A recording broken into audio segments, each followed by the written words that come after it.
I'm the country director for British International Investment.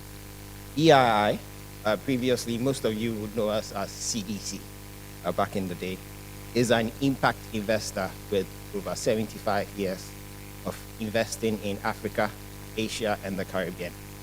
We've been investing in Ghana since 1959. We have a portfolio in Ghana of over 130 million in 30 investee companies. We are uniquely positioned to provide private sector businesses with a variety of capital solutions. But beyond that, beyond capital, we partner with businesses to create and implement cutting-edge ESG strategies. Today, we are going to delve into the crucial aspects of ESG management systems and their pivotal role in guiding businesses through the complexities of an evolving world. The significance of embracing sustainable and ethical practices cannot be overstated, especially in our local context. I mean, the national conversation this day is about the effects of illegal mining on our water bodies.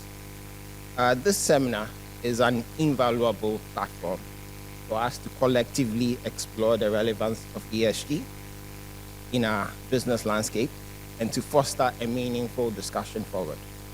Businesses must navigate these changes whilst upholding ethical and sustainable principles. A collaboration between BII and UK Chamber of Commerce showcases our shared commitment to promoting business conduct and fostering sustainable economic development. This partnership underscores the significance of our concerted efforts to promote ESG initiatives for the greater good of our community. Throughout the seminar, we aim to basically promote the understanding and significance of ESG management, explore best practices, identify innovative strategies for integrating ESG principles into our business operations. Our agenda for today encompasses an array of insightful sessions with esteemed speakers who would share their expertise and experience in ESG management. Up next is my colleague, Chukwudi. Chukwudi has over 13 years experience in sustainability consulting, industry, and development finance. He was previously the head of sustainability at Flour Mills of Nigeria and the environmental manager of Dangote Industry. He is a very big man. He's currently an ESG executive with BII, where he supports our investment committee and our portfolio companies with crucial E&S insights to influence business strategies, manage risk, and ensure that we actually create value. I would encourage all of you to actively participate and engage in constructive dialogue and leverage this opportunity for valuable learning and knowledge exchange. I wish you all a fruitful and enriching experience. Thank you very much.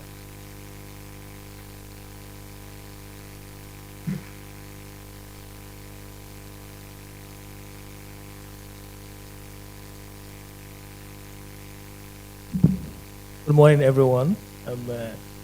Thanks, Kobena, for setting me up with a very big title. So I'm very happy to be here and playing from Lagos on Sunday, and I hope hopefully we can have a very good session. I looked at the audience and the participants that were supposed to attend, and I understand that it's a diverse audience from financial services to agribusiness, fintechs, and also services generally. See, I'm not very tall, so I need to. Okay. So today, first of all, my name is Chukwudi Iwozo, and I sit with the ESG team of BII from the Lagos office, and I support our investee companies in the markets around West Africa and some parts of Asia, Southeast Asia, where we have investees. So today I'll be talking on a very important topic, which is environmental social governance management system. We live in a very diverse world with so many moving parts. So I would like to just touch on the role that this particular system has in helping companies navigate this uncertain world. So that is the main thrust of my presentation.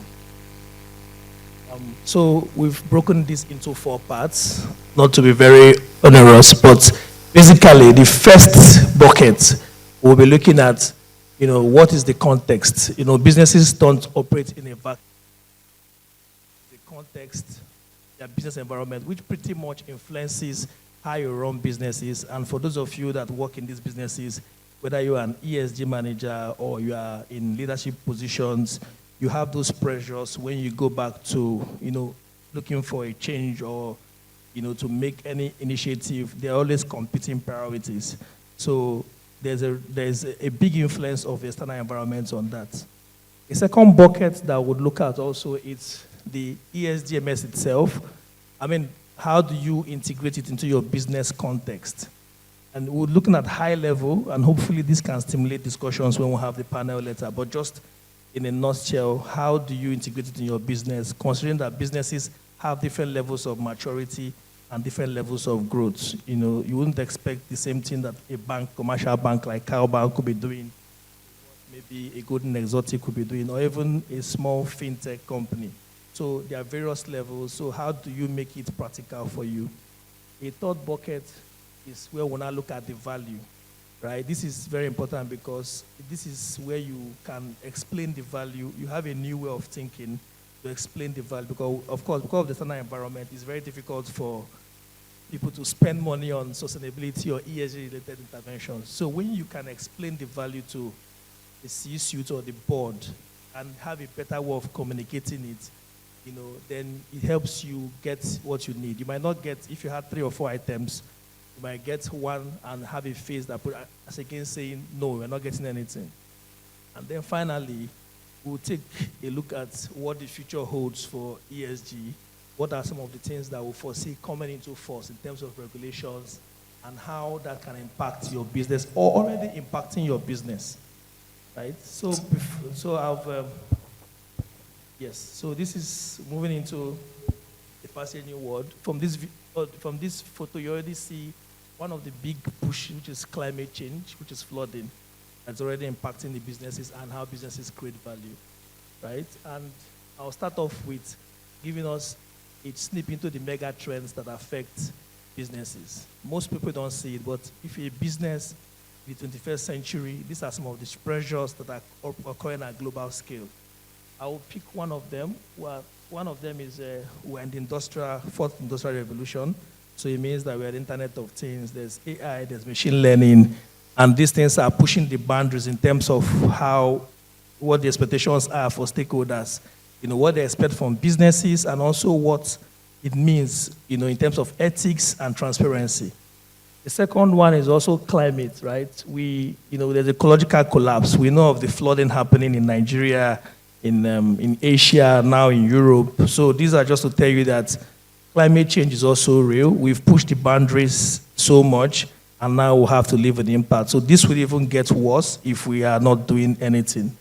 And on the social front, you would notice that stakeholder expectations are also evolving, right? You have more stakeholders asking for more things because they now want more from businesses. It's not just enough for you as a business to play the ostrich. Stakeholders want to know what you are doing on certain topics, on climate change. What is the position of your company on climate change? And then another big part is, of course, investors. We at BII are investors, and some of the things we ask for. We are in the impact investing world, so we want our investments to have positive environment and social outcomes. So what that means is we would always ask our investees or potential investees for what they've been doing and see how we can work around them, fixing that. I think a good point to mention again is the new Gen Z generation, because the workforce has now moved on. So in the next 5 or 6 years, we're already seeing the impact of the Gen Z on the workforce. And in my previous place, there was where we had a bit of conflict between, it didn't look like a conflict at first until we noticed it, because you now had like a workforce where you have baby boomers, millennials, Gen Z, and Gen X, and everybody has their way of thinking. So it created conflict. So a typical Gen Z might, and I'm using for caveat, just in Nigeria, might be isolated, but it might come in, they might just not feel like coming to work, and they don't tell anybody anything. And then like a millennial, a baby boomer that is like 60, will just think is absurd, and maybe issue a query. So we just started seeing more queries and queries until HR and myself, our sustainability at the head of sustainability at the time, had to step in and say, maybe there's a workforce, there's a way they work, we need to manage this conflict so that it reduces the friction. So that is something that is very important. And they are more socially active. They want to have a voice on what's happening with government, society. So these are the mega trends that we see happening in our society.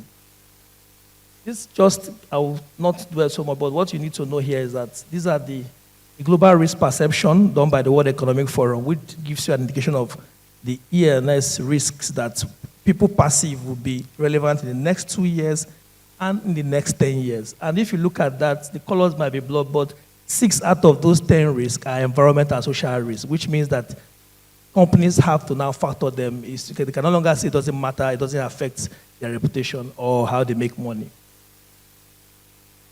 Also going into the global climate risk universe. So climate risk, companies face it in various forms. There's the physical risk, which we are seeing as flooding, your operations. There's the physical risk, which you can see in your operations, and you can also see the transition risk. So transition risk means if your business is in maybe, let's say, oil and gas, there'll be a pressure for you to transition to maybe more lower fuel sources. So these are the pressures you see in your business. Then also the litigation risk, because you're now seeing more of litigations related to environmental damage. So these are some of the pressures you see on a global scale. Now, this just gives you an indication of the responses. So you see that based on all these movements happening abroad, you see that responses at the global level, you have the PROI. Some of you might be familiar with ISSB, which is a new form of sustainability reporting, which we expect most companies that are listed to start disclosing. So you see the World Bank, the SDGs are like our main compass, which we all follow. But this is to tell you that the world is responding. Below you see some of the EU kind of directives, like the carbon border adjustment mechanism, that will impact you if you export to the EU. These things will come into place. You have more sustainability requirements.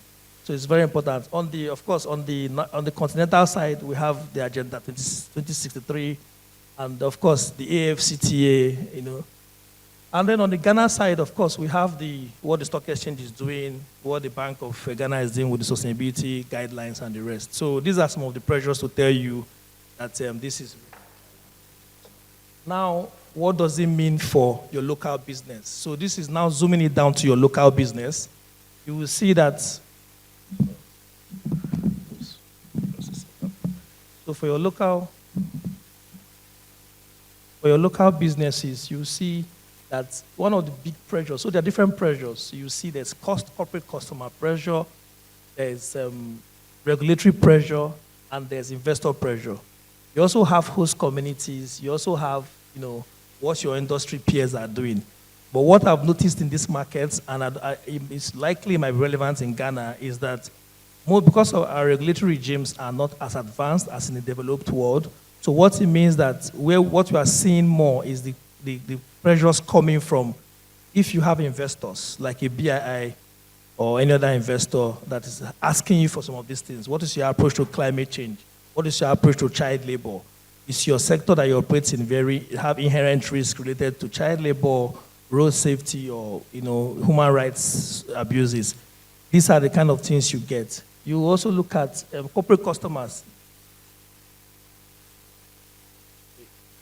Okay, so you also look at, I can't see very well, that's why, yeah. So my glasses, unfortunately, I have a lot, so this is clearer for me. But, so you see that for the regulators, for the corporate customers, you find that most of them ask you because they want to have visibility on their supply chain. So maybe let's give an example, like a Nestle or Unilever will want to say, if I'm sourcing sugar from you, I'm sourcing products I want to have visibility on my supply chain. I want to be sure that there's no deforestation risk from my supply chain. So what it means is they give you more supplier audits, and that also impacts how you do business. And also looking at another thing to point out is certification. So your industry, your peers, you might not want to, be doing that, but when you look at what your peers are doing, your peers are voluntarily disclosing to CDP, they are doing GRI reporting at the end of the year. So it puts a pressure on you if you're not doing anything, right? Because it means you are being slow. And as we all want to be competitive and want our companies to be competitive in the market. So this just gives you an idea of some of the pressures that you see at your company level.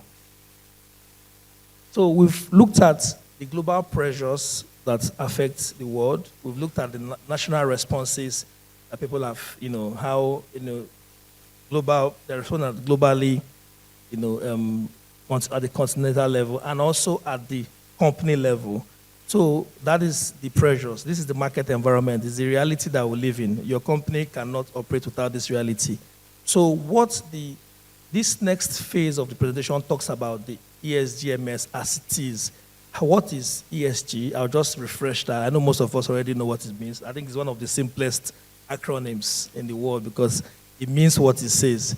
Then we'll now look at, okay, what is the structure of this ESG-MS? And then we'll now flow into how you can integrate it to your business context. Now, before I go into the presentation, what we found out is that, from experience, is that most companies have some form of isolated ESMS. So you see a company say, I have an ISO 14001, I'm certified to environmental management system, I'm certified to quality management system, I'm certified to energy management system. So they have all these pockets of management systems.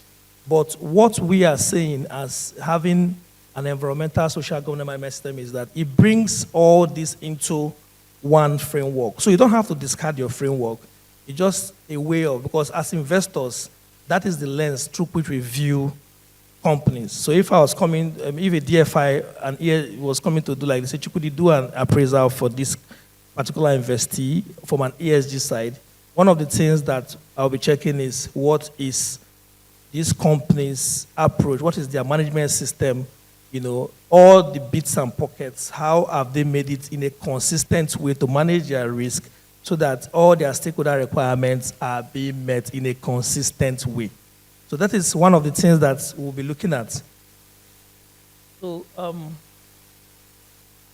ESG is environment, social, and governance risk. But I like to use the CFI definition of what it really means. So it's an approach, a framework through which business, because we live in a fast-changing world, how they look at their impact, the environment and social risk, and how they create value. Because the world is changing very fast, so ESG lens helps companies to visualize this risk, how do we manage our risk while still creating value as a company. And there are three key factors that have made it very big. One is materiality and transparency. And I think the third one, which I can't see very well now. But in terms of materiality, it's how are you as a business impacting the environment you operate in and also the people that are in that environment? And how are they also impacting you, how you make money? So this is just what materiality is. And investors will ask you for that. Regulators will ask you for that. It's becoming big. Then transparency. We need to, there's an ethical responsibility now to know what companies are doing. They are accountable and they have to tell their stakeholders, this is our approach to different range of ESG topics. And then, of course, the governance issues. What level of oversight do you have? So another concept I also want to mention is sometimes there are mixtures of what is ESG, what is impact, and how they all interlink. And I always like to use this diagram and use a tree analogy. So imagine a tree. Just imagine a tree that has roots, then has branches, and then has flowers. So let's say, for instance, you run an agri business, right? You process cocoa, you have a farm, then you take it to, you process it and export. Either you're exporting the primary cocoa itself or you are doing some level of processing to maybe cocoa powder or cocoa cake before you send it and export to to customers in Europe. Now, for that business, the flowers there will be the impact. You want to create jobs, improve the livelihood of people, make sure that everybody has a decent living, which is in line with the SDGs. So that is the impact. However, to get to that impact, you need the branches, because the branches are now your risk, right? Because if you are running your business, and this particular cocoa business you are running, you are using children in the farms. You are using some migrants or seasonal workers that help you harvest, who you don't pay enough. Sometimes you don't have contracts, you just pay them maybe by the day. They are not staying in very good places. It means that people are dying or may die at the expense of your profit making. So this is your branches. And the risk, the risk is on the E&S side. On the G side, which is the governance or the business integrity, are there corruption? Are you bribing your way to get stuff? Are you working with sanctioned entities? So it means all these risks affect your reputation and give you reputational liabilities that can have adverse media coverage and impact the way people see you.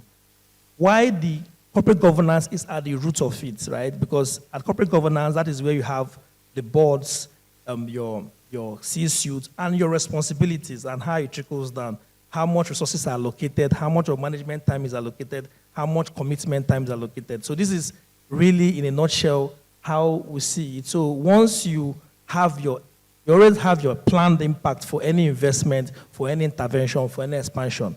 However, you need to also check what are the risks to impact, because if your risks are there, then it doesn't really help you. So I think it's a good point. If I was trying to have some technical issues, but I would have loved to have like a Mentimeter where I sample opinions, but I can maybe sample one or two opinions here. But basically, this is like a typical journey or maturity level of what most companies go through. So if you look at the first one, you see you are at the stage where we had the early stage, it was CSR.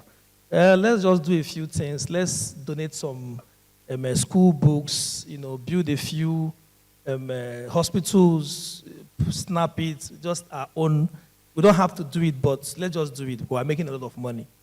Then people move to the second stage, which is just regulatory compliance. Let me do the barest minimum. The Ghana EPA says, do this, I'm going to do this. I'm not going to push myself. It's too expensive. Let me do this. In fact, even sometimes where I come from, I had situations where the fines for not meeting regulatory requirements is cheaper than compliance. So, I was talking to one executive. I said, Chukudi, look, let's not do the EIA. There's no point. What is the fine? I said, maybe 100,000 naira. I said, we can live with that. This is a big project. Let's do it. So that's to share you the pressures. So this is compliance. Then you move to a third stage, which is where you actually start seeing ESG as risk management and value creation. That means you are getting there. You're not there, but you are in a comfortable space. And then the final stage is where it's now a shared value. Like that is, you are operating at the highest form level, which we see sometimes in most multinationals that like Unilevers, and the not making brief for them, but they've set ambitions, they've set targets, and as part of their recruitment drives, we need to do gender in this. Even when they hire, it's part of their recruitment plans. So I will need 3 volunteers just to tell me, like, if we're looking at your company, where do you think it is in that journey? Is it 1? Is it 2? Is it 3 or 4? Yes.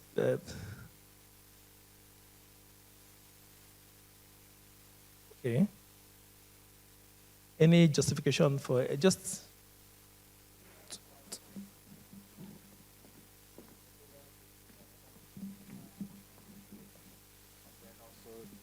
the standards and our desire to always improve.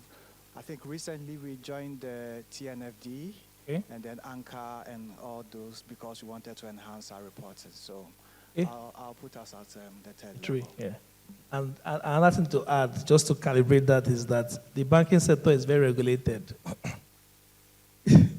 Yeah, even, okay, that's fine. It's fair enough.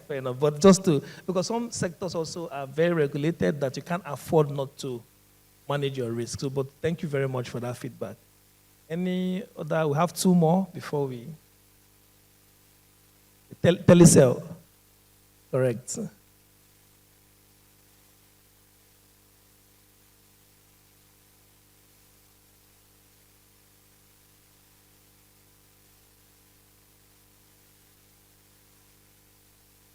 Okay.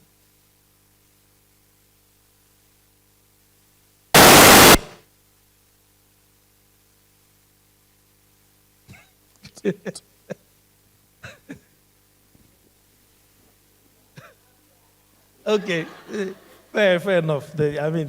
We already, so in between, yeah. But the clear thing that you're not longer in a 4 because you have to integrate, do a bit of, which is fair if you have a merger or you need to integrate into a proper, integration is not a one-off exercise, so it's understandable.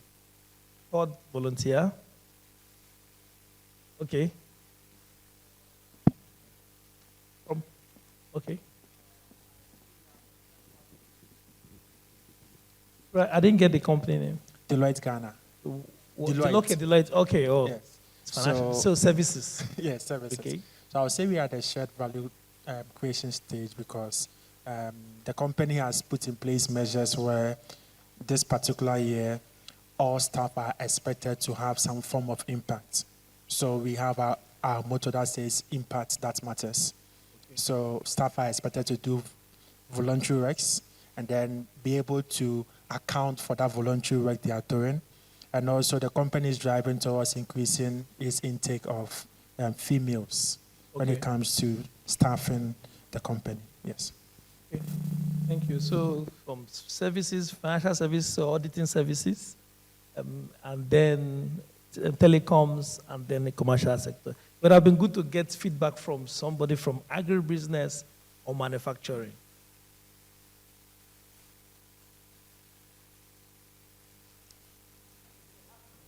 Okay, great. Okay.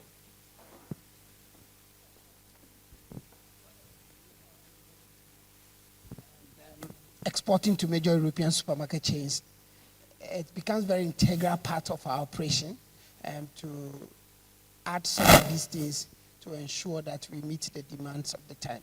I'm sure we'll be discussing this during the panel discussion, and then we'll go into the details, tell you why I think that we are at the 3rd level. But our focus is to get to the 4th level, and we are very sure that we'll get there very soon.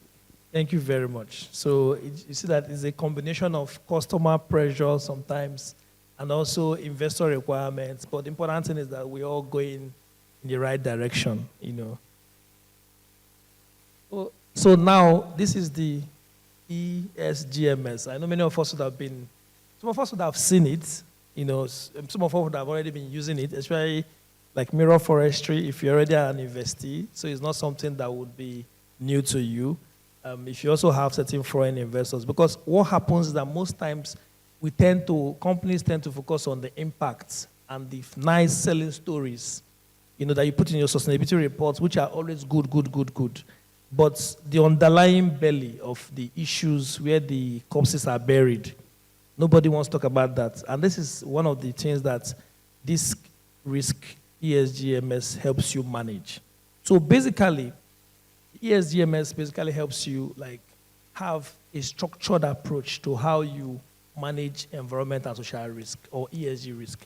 So you're not doing ad hoc, because sometimes when you are doing when you're in the second bucket where you are more of regulatory focus, you sometimes tend to just do the barest minimum. You just say, look, I have my permits for my factory. Maybe I'm paying minimum wage for my direct workers. So I don't have to, what does the law say? I don't have to do much. But sometimes you might be missing out some opportunities that might make you look inward to say, maybe there are areas where I can improve. Maybe I'm not being paying attention to my emissions. Especially if it's a significant thing for your business. And you might now say, okay, by having this ESG-MS mindset, I can say, how am I doing on my energy consumption? How am I doing on my material consumption? And maybe you might see leakages that might help you say, I can actually do things to bring down either my scope 1 or scope 2. And then you see that you start having some cost savings. It might be how you use water. If you're in the agribusiness, especially the ones that use a lot of water. I know cocoa, but like let's say you're in a sugar plantation, sugar uses a lot of water to wash the sugar, different processes. So water is a big issue for sugar industry. So sugar manufacturing or refining. So in that case, you might want to check your resource use and see how you can extract values. And the good thing is that it has a cost savings for you. So to look at the structure, the organization have a policy statement on what your position is on the E&S risk and governance risk. Then you must also have a method for how you assess this risk. Because if you, as a company, you don't have any method of assessing risk, then it's like it's a rule of the thumb. You just say, touch wood. I think this is what is happening. So that is not accepted because different pressures from external forces will affect you. So if you have this risk, you pick it up, and this risk has to be dynamic. So it's not, I've just done a risk assessment, that's it. No. And so I give you an example. It could be, let's say, for instance, you're a startup like an EV bus company, and maybe you have charging stations where a few charging stations where you do you charge your vehicles, or where you have your customers charge their vehicles, maybe like 2 or 3 stations. Something as simple as a site checklist in how you choose that site is actually could form your risk assessment tool, just to check this ESG-MS, right? So, but that would be different from what a big fertilizer company or even a cow bank would do. Because a cow bank might have a detailed enterprise risk register which is tracked and given to, and they would have looked at one of their risks, maybe cybersecurity risk or data privacy, and they would dedicate more resources to that. But a simple startup or an SME, it might just be as simple as a checklist, but just have a form of risk assessment to show that you are identifying your risk on an ongoing basis. Now, the third point is capacity. You need to have, your ESG-MS has to be a way that there's structures in place, you have staff allocated with responsibilities, a budget, there's training, there's knowledge sharing. That is also important, irrespective of whichever industry you play in or how small the scale of your industry is. Then the other fourth one is management action or programs. So if these are significant issues. For instance, if you are like working in agribusiness where there's a lot of, the primary supply chain might have a lot of informal workers or the rest, you obviously know that your HR systems have to be strong because that is one of the management systems as part of the ESG-MS are used in controlling your exposure to risk like child labor risk. So if I want to strengthen your controls, say you can't hire at the gate or the farm children. There must be a form of check. That is your management action for that. This is part of the HR. In recruitment, I can't hire a child. These are the criteria. It must be an adult. So that is one aspect. It could be maybe that you do the logistics business, like e-hailing systems where you have deliveries on bike that are tech-enabled. That means one of the biggest risks, especially in this part of the world, is road safety. Because the bikes are running very fast to deliver on time. So if that was a company you were running as an ESG manager or even as a COO or COO, you might want to have a management action plan that speaks to road safety. What am I putting in place to check the drivers, the controls, to make sure that there's no night riding, there's a lot of, checks on driver welfare, and even sometimes when you've done all these parts, which fall under the normal conditions, what are the emergency? There's an accident. Even with all the good work, there's still an accident.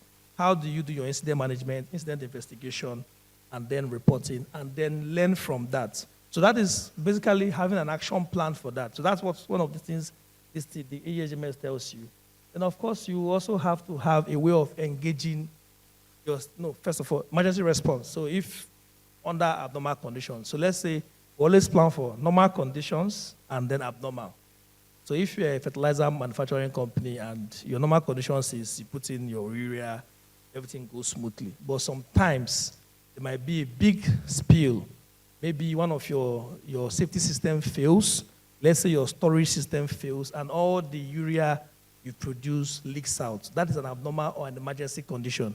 So you must have an emergency plan to do that. That's why you see in office buildings, like banks will also know this, if you're office-based like a Deloitte or a bank, you have all these safety systems. Sometimes you do mock drills.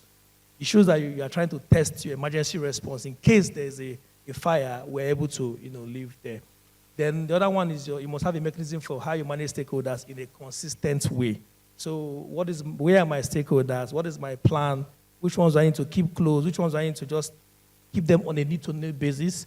Which ones do I, if you're in a community where you recruit from the community is your first level line of defense, then you have to have them engage more. When you have things that involve the company, you have to tell them, engage with them to ask them how they feel about stuff so that they also help you get that social license to operate.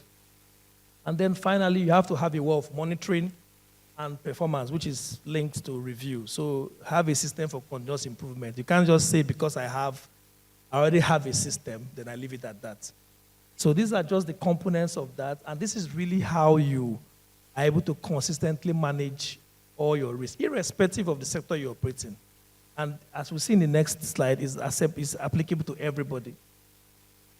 So now this is a very important point that one size doesn't fit all, because I can't. So if you imagine a refinery, a refinery has. Let me just use even a sugar refinery, because that's where I'm very familiar with. A sugar refinery has so many processes. There's the process safety, all the moving components. There's a big hazardous material flow that you use in running or washing, chemicals, a lot of chemicals. So when you look at their ESMS or ESG-MS manual, it can be as big as this, because it covers all the components. Sometimes when it's even on the system, it links to different files. You don't expect that level for a small startup that does delivery. Maybe a guy has tech-enabled delivery service that links his bikes with his customers. So the major business model is an app, and then riders who walk on their own, maybe they give them a bike or lease it, is different. But the key thing is getting your risk. So what I've done is just to give examples of a commercial bank. A commercial bank, most of the time when we invest in commercial banks, we take an approach where we want them to integrate some of these things, have a system for how they check if they're lending to SMEs, if they're lending to anybody, or portfolio companies, how do they have a means of how they categorize this risk and also monitor, right? If we're also talking about maybe a cocoa company, the full chain, like how do you source your primary, what are the risks in your primary value chain? Do you need to have like proper HR systems, reinforce your HR systems? Sometimes you do use pesticides and herbicides. How do you manage those habits? How are they stored? Because they can also, if you're not applied correctly, they can impact the water system. Sometimes, how do you even acquire land? Because sometimes you need to acquire large hectares, or clear down large hectares, deforest, to make sure that you put in your farms. So that would differ from a telecoms company. Telecoms companies will be dealing more with towers, and telecom companies use a lot of subcontractors. So you might look at them and say, no, I'm just in the office. We don't have much operations. But when you look at, so a telecom company, in terms of their ESMS, they might need to have expand more on their supply, on their contractor management system, because they use a lot of installation guys, maintenance guys, that might not necessarily be direct employees. So work at heights, driving to the sites to check out energy consumption. So this just tells you an idea of the issues that are more significant for them to look at. And then, of course, a solar energy company that maybe just does like solutions on people's roofs. Maybe they just have a small office where they, when they import these components, inverters, they assemble them, they store them. Then when a client asks them, they take it now, driving, to go and fix, climb up the roofs. But again, that's why supply chain is important. For us at BII, we always want to know that your supply chain, of course, there are limits to how much you can really go find your supply chain, but at least having an understanding of your supply chain and where your risks are will determine, where that, okay, I have a phased approach. So if, for instance, your supply chains are exposed to certain areas that use forced labor, then how you gradually change your suppliers. Because if you don't know the risk, then you don't know, if you don't know your supply chain, you don't know where the risk lies, right? So that's why it's good. So for that kind of solar systems, their supply chain management system might be a big part of their ESMS. So I guess the point I'm making is that your ESMS is suited to your business, and it can be as small as a checklist that just gives a policy commitment for the company, gives who is responsible for that. It could be a CEO or a COO allocated that responsibility, and just have a checklist for checking sites, and that's it. And someone can have a detailed one depending on how much risk they have. And one thing too, so I've mentioned it has to be proportional to your business model, and it also has to be dynamic. You can't just say, I've done my ESMS, and you wash your hands and then leave it at that. So what we have, I've just given 2 examples here, just to drive this point home on what your ESG-MS looks like. So I've picked only 2 companies, so an agribusiness company and also a bank, a financial institution. So let's look at the agribusiness company. This might not all apply, but this, just to give you context, this is for a company that has like warehouses. So basically what they do is that they store up cocoa. They have warehouses. They get cocoa from farmers that want to store them up maybe when they so that they can sell at a particular time. And then they have warehouses scattered all through the rural areas. They give farming inputs to farmers, and they also offtake from them and then export some of these things. So they have an extensive logistics operation, an extensive warehousing operation, and a lot of informal farmers in their supply chain.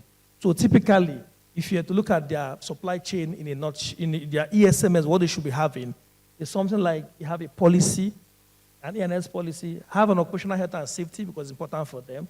At the policy level, then gender-based, many of them, the ladies, the people that help them pick these plants are ladies. So there's risk of that, harassment or abuse. So that is something they should speak of. Forced labor policy, so it's applicable to them. Then at the level of risk, they need to have a procedure, a standard, for how they actually, this is how we as this company want all our employees, our subcontractors to assess their risk. And that is where we have like their EIA standard and their supplier screening risk, because there's a lot of suppliers, suppliers in this case are maybe farmers that give them, so they need to know how are these farmers operating. Are they aware that they can't use their children for this kind of work, especially when it's very tedious or it affects their schooling? So these are the kind of things they should have. Then if you look at on the organogram, on the capacity side, company organogram, then if you look at the management plans, you can see all the plans that are applicable to them, where they have material issues in their business, where they need to have those plans. And of course, the emergency response plan, the incident management, and the external communication with their stakeholders. So for a financial intermediary, this is slightly different. So what we have here is like, financial, the nature of business they do is they lend to SMEs. It could be trade finance also. So there are different kinds of products. But typically, they will need to have a system for how they assess their risk. Sometimes okay, category D's, A or B or C, where high risk is category A or 1, or B or 2, or C or 3.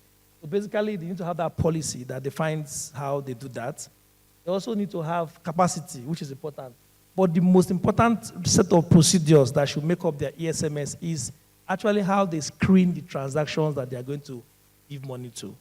Because this is the core business of what they do, right? So in these certain investments, the first thing is always the exclusion list. There are certain things that can't be funding, so they need to have, as part of the ESMS, an exclusion list. Do I fund pornography, prostitution? This is, arms and ammunition. These are things that should naturally be part of the exclusion list, which is their first level of red flag, go, no go. And then, of course, how do I categorize my risk? Because that will determine the level of efforts that are resources that is dedicated to this particular lender or this particular investee. And then due diligence, how do I assess this lender? Do I ask them for their EIA, or do I ask them for, can I speak to you? How do you do this? The level of detail. If it's like they're lending to like a high-risk mining company that does a lot of, mining, biodiversity, all those risks, then they might ask for a bigger EIA. They might ask to speak with the ENS team. But if it's just an SME, just a small business owner that runs like a horticultural business, they might just tone down the question by just saying, give us a checklist of what you do and pay a visit to see what their risks are. And then finally, these things will now form part of the conditions for their financing and their monitoring, which is the part that we don't often do. When once the deal is off the window, everybody closes their hands until there's a problem. So that is an area, and then reporting, because obviously you have your internal stakeholders and your external stakeholders that you report to. It could be your external investors, it could be your annual reports to your shareholders, if you are listed, your that are also part of the shareholding. And this just, extends, says that just zero zoom in on zero zoom more on the financial intermediary. So I think we've touched on the first part, which are the pressures. We've also touched on what an ESG-MS should look like and why it's not a one-size-fits-all.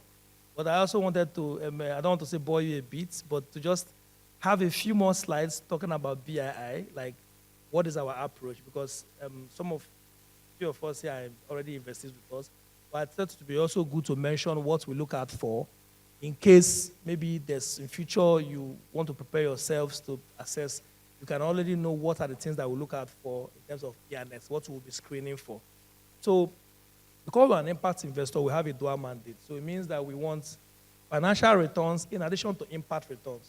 So we are not the typical commercial bank that might, we have patient, flexible capital, and is geared towards development. So that is the two mandates we have. So it must have a commercial return. And our policy, what guides us is our policy on responsible investing. So this is more like the Bible or the Quran of the ESG team in BII. And not for that, but other DFIs apply it, but this is our Bible. So what it covers is how our approach for environment and social risk, what we want to check in a company. It gives that, and I think I will explain it next stage. So it's split into two. So inside this policy, we have our core requirements and we have our risk-based requirements. So in terms of core requirements, so in BII, just to give some context, when we say ESG, it's split into two within BII. So it means E&S team is part of the, then on the governance side, we have a business integrity team. So these make up our ESG team. And this is the reference point which we use in looking at all our investees at the point of investment. And if you look at our core requirements, these are core requirements are things that are non-negotiable. These are things that we expect the company to have at the minimum. Then we can now look at other risks, but let us look at the core requirements. So the first thing is you have to comply with national laws. That is the first thing. So it's fine, that journey, if you already comply with legal requirements. But that is one. Second one is, we also have other requirements, ILO requirements, like the core labor, working conditions. ILO has certain conditions. That's the reference point for us, like decent wages, overtime. These are things that we want, it's part of our core requirements, but we're interested in job quality, Then you see the third point, which is very important, is the company must operate an ESG-MS system. This is why this seminar is we find it that it's very important to explain this, because this is really what we check. So the company can't just say we don't have any. And we are fine to say, okay, this is the level we're operating in, but we now need to take you to this level and we'll have maybe an agreement if other factors obviously align. And then, of course, we have a safeguarding policy, and which means that we are not, we don't want to encourage gender-based violence or for our investments, and we take it very seriously. And obviously, we have an exclusion list, which the banks will also know. There are certain universe of things that we can't invest in. So those are red flags already. So even if you have an investment and those things are triggered, we won't even go into the investment. And also, of course, the fossil fuel policy, which basically, so we can't expand the use of coal because we also we have a net zero target, and we're trying to align all our portfolio to meet that target. So if you have new investments that are in that, we can't really go into that. So these are the core requirements. On the governance side, which is the business integrity, national business integrity laws, operating BII management system, which is all the controls that check your anti-bribery risk are minimized, your anti-laundering risk are minimized. You're not engaging in fraud. So, for instance, you see some companies where they see operate a model where cash is being collected. Like maybe, like I had a model where we had this educational model where students were collecting. So students, parents paid school fees per day. So they could pay per day, per week. There's a system like that just to bring this to make it more accessible and affordable to people. But the downside is that they were still operating a cash-based system. which means that that could be open to fraud. So if our business integrity style, we're looking at how do we put controls to make sure that this is automated and there's very minimal cash contact so that it doesn't lead to fraud. These are some of the things that we'll look at. And of course, we can't work, sanctioned entities and tax evasion is something that we can't condone, and we don't allow our investees, we don't get involved in that. So that these are red flags. So this just gives you our core requirements. And then we move on to our risk-based requirements. So these are styled after the IFC performance standards. So typically, if you were working in so IFC has performance standards 1 to 8. I can't go into details, but at a high level, that is like our Bible for how we look at investments that are, like performance standard 1 is your ESG-MS system. Then performance standard 2 is your labor and working conditions. And then 3 is your resource efficiency and pollution control. Number 4 is your community health, safety, and security. Number 5 is involuntary resettlement, if you are going to acquire land acquisition and involuntary resettlement. Number 6 is biodiversity management. Number 7 is indigenous people. And number 8 is indigenous shrines or cultural heritage. So what this means is it's called PS1 to 8. So the activity that you engage in will determine the performance standards that apply to you. So typically for a bank, a commercial bank, performance standards 1 to 2 might be the core thing that applies to them, which is labor and working conditions and your ESG-MS. But telecoms company might, tick all the boxes. You tick performance standard 1, you tick performance standard. Let me just go to where I can look at performance standards. So the telecoms company, will tick the risk ESG-MS part, will tick the labor part, will tick resource efficiency also, because you use a lot for your sites, diesel to run it or solar, whatever. Then community, because you have your mast in communities. And if sometimes you've seen telecom companies that might be also going into nature reserves to put your masts. So that would trigger that, because if there's a natural habitat where there's a critical habitat that has a species there, then this is triggered. So the rule of thumb is that the first performance standards that we have here are the ones that are usually light touch for the sector that you're in. But when you now trigger the heavier duty performance standard, which are these ones that involve land acquisition. So you're giving, a bank is financing somebody that is building a refinery or a fertilizer project. That would be massive footprints, tear down land. So this would naturally be triggered, and you require, always ask you to get a consultant, because you might not have in-house capacity to deal with this risk, or to give us comfort that you put all this ESG-MS. And so that is the end for that. We have 2 more. I don't know how I'm doing on time. Can't see time, but 5 more minutes. Fantastic. Okay. I think I've explained the meat of the matter, but this third bucket is just giving you a way of communicating better with your C-suite. How many of us are C-suite here or boards? Great. Okay. Then how many of us are the E&S responsible for maybe investor relations or community engagement or health and safety or compliance? As some people are wearing 2 hats, C-suite and, okay, great, fantastic. So this is basically helping you to have more meaningful engagement, right? So a different way to communicate. So instead of saying, please, the reason why we need to do this is because, let's say you see that you're having more accidents the reason why we want to get PPE and because it's just the right thing to do. No C-suite guy will listen to you. With the pressures I've listed before in the first slide, because they have competing, there's finance departments coming, there's a supply chain coming, there's currency risk coming. Everybody's vying for the CEO's attention. HR is recruiting staff.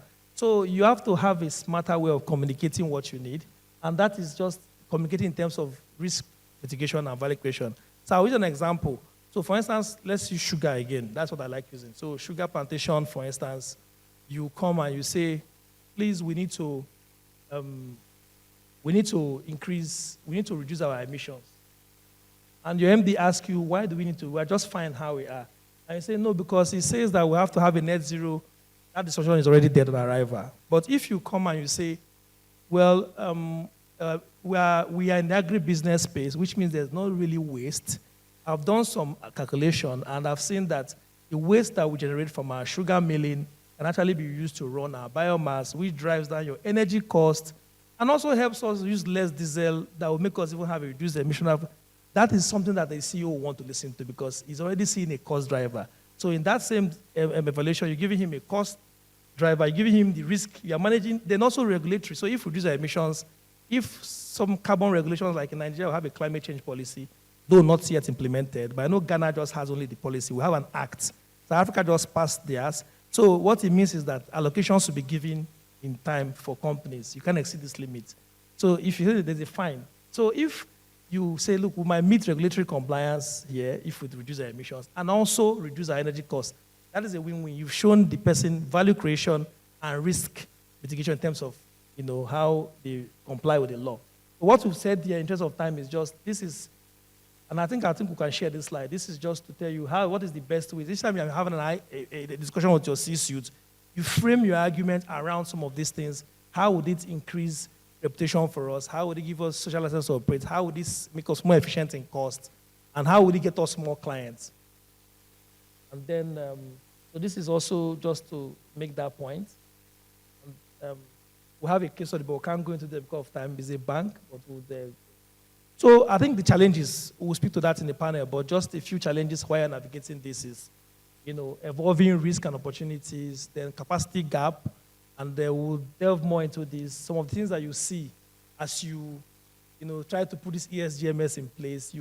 I know many of you are familiar with some of this risk, but that are challenges you have to navigate. You can always talk about this. I think the point I wanted to make is just the future, briefly. So what you are seeing now is the first bucket you are seeing is ESG assurance. So the battle for ESG has now moved to assurance. So we want, because of the risk of greenwashing, there's now a deliberate ploy for people to actually, if you say your emissions are this, then how did you arrive at that? So this is going to continue and even intensify as we go forward. So it's something that businesses need to be mindful of. And of course, there are many other requirements, SFDR, SDR, that are coming up in Europe, which means that if you're exporting to Europe, some of these things affect you. And then there's transition finance, which we are developing quietly for companies that are in heavy industries that need to decarbonize. I think the banks are also looking at that, but this is the future, and finance will be there to decarbonize. There's biodiversity finance, there's nature finance, and of course, the alphabet soup will keep increasing.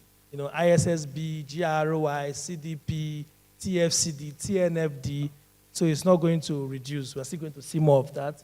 And then, of course, GHG accounting will be a point.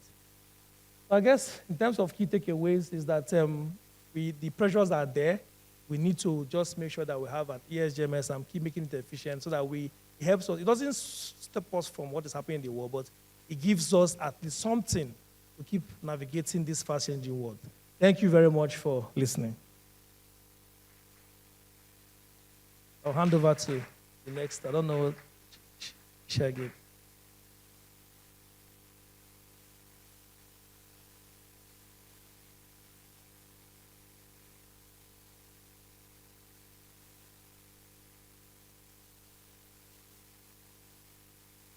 Thank you very much, Chukwudi. That was a really great and engaging presentation, and I'm sure everyone will agree. We're moving on to the panel discussion now, but just before, we wanted to find out if anyone had specific questions on the presentation, and if anyone would like to ask any questions while the panel gets up on stage. Yes, we have a question.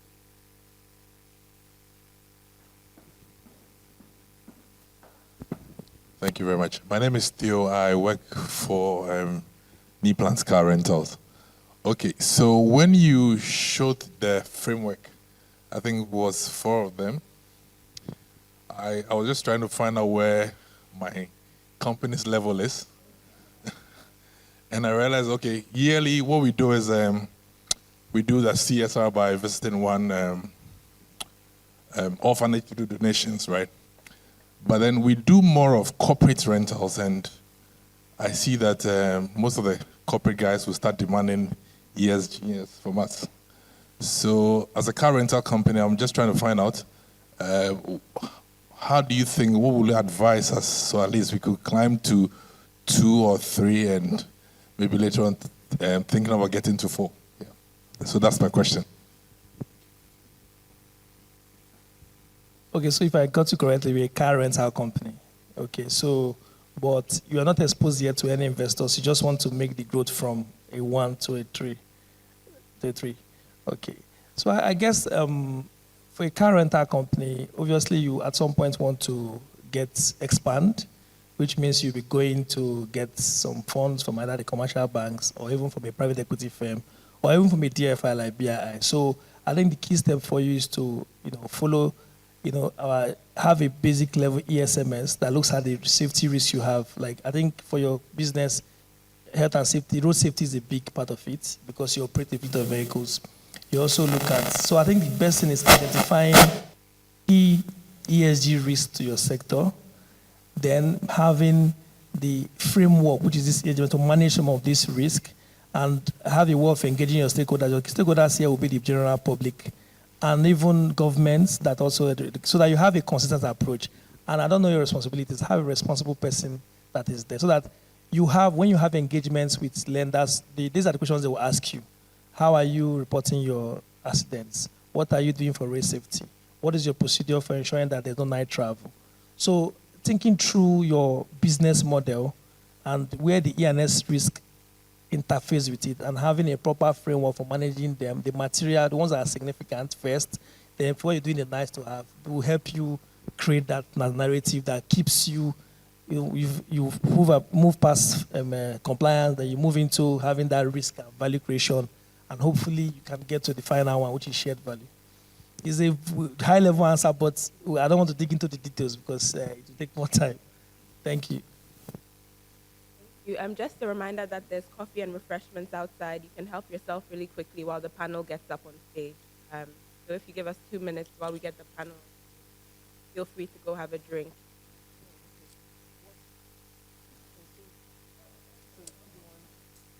One more question before we walk out.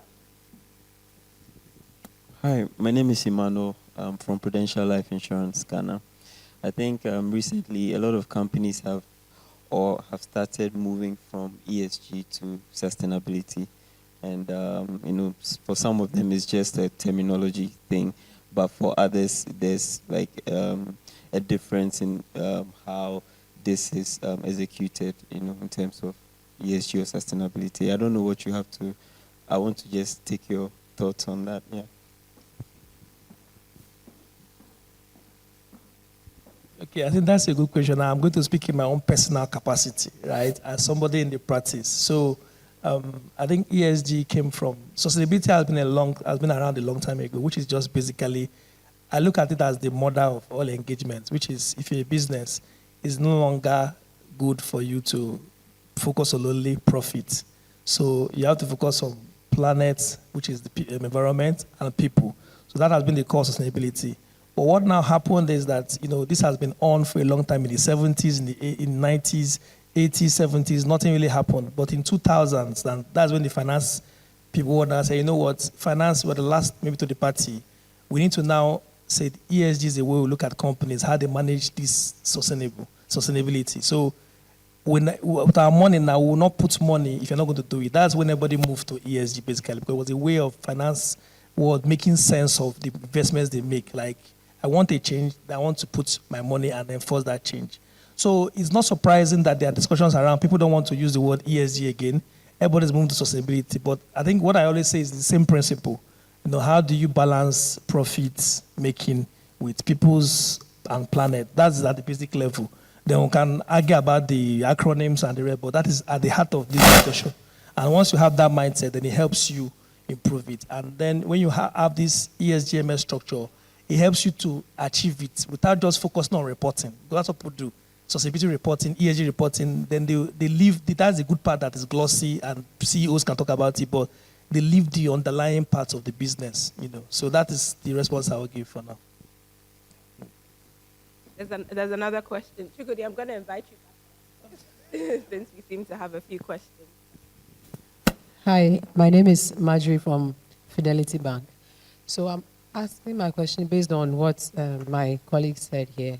So, for instance, for an organization that probably hasn't considered approaching BII for investments, So I'm just asking, is there room? So for instance, a company comes to you for investment opportunity or funding opportunity and does not meet the requirements that you shared. Is there a form of technical assistance that you can provide these organizations to bring them to the level where they are eligible to apply for these opportunities? Yes, so I think that's a very good question, and I will be surprised if we didn't get that question because that's technical assistance. So that is like what we get from trustees and every other person. So yes, first, your first part of the question is that we have our PRI, which is the Policy for Responsible Investing, is not cast on stone. So we understand that we operate in very challenging markets and might not have advanced systems like developed world.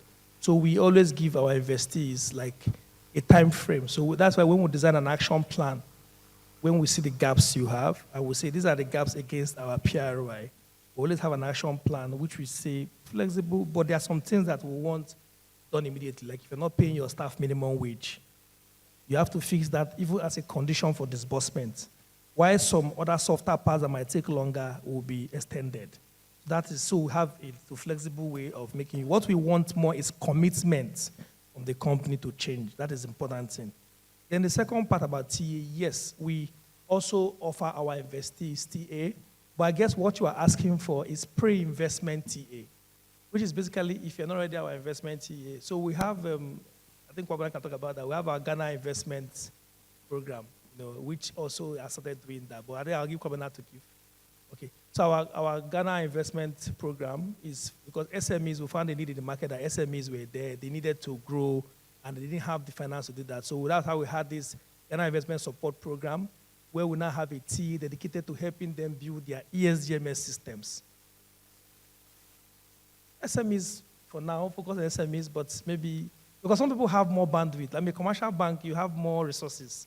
So we are focusing on where they need it the most. Maybe in future, we can.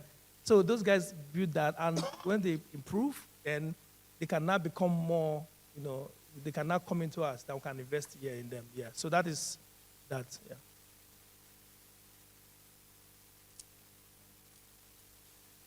The last question.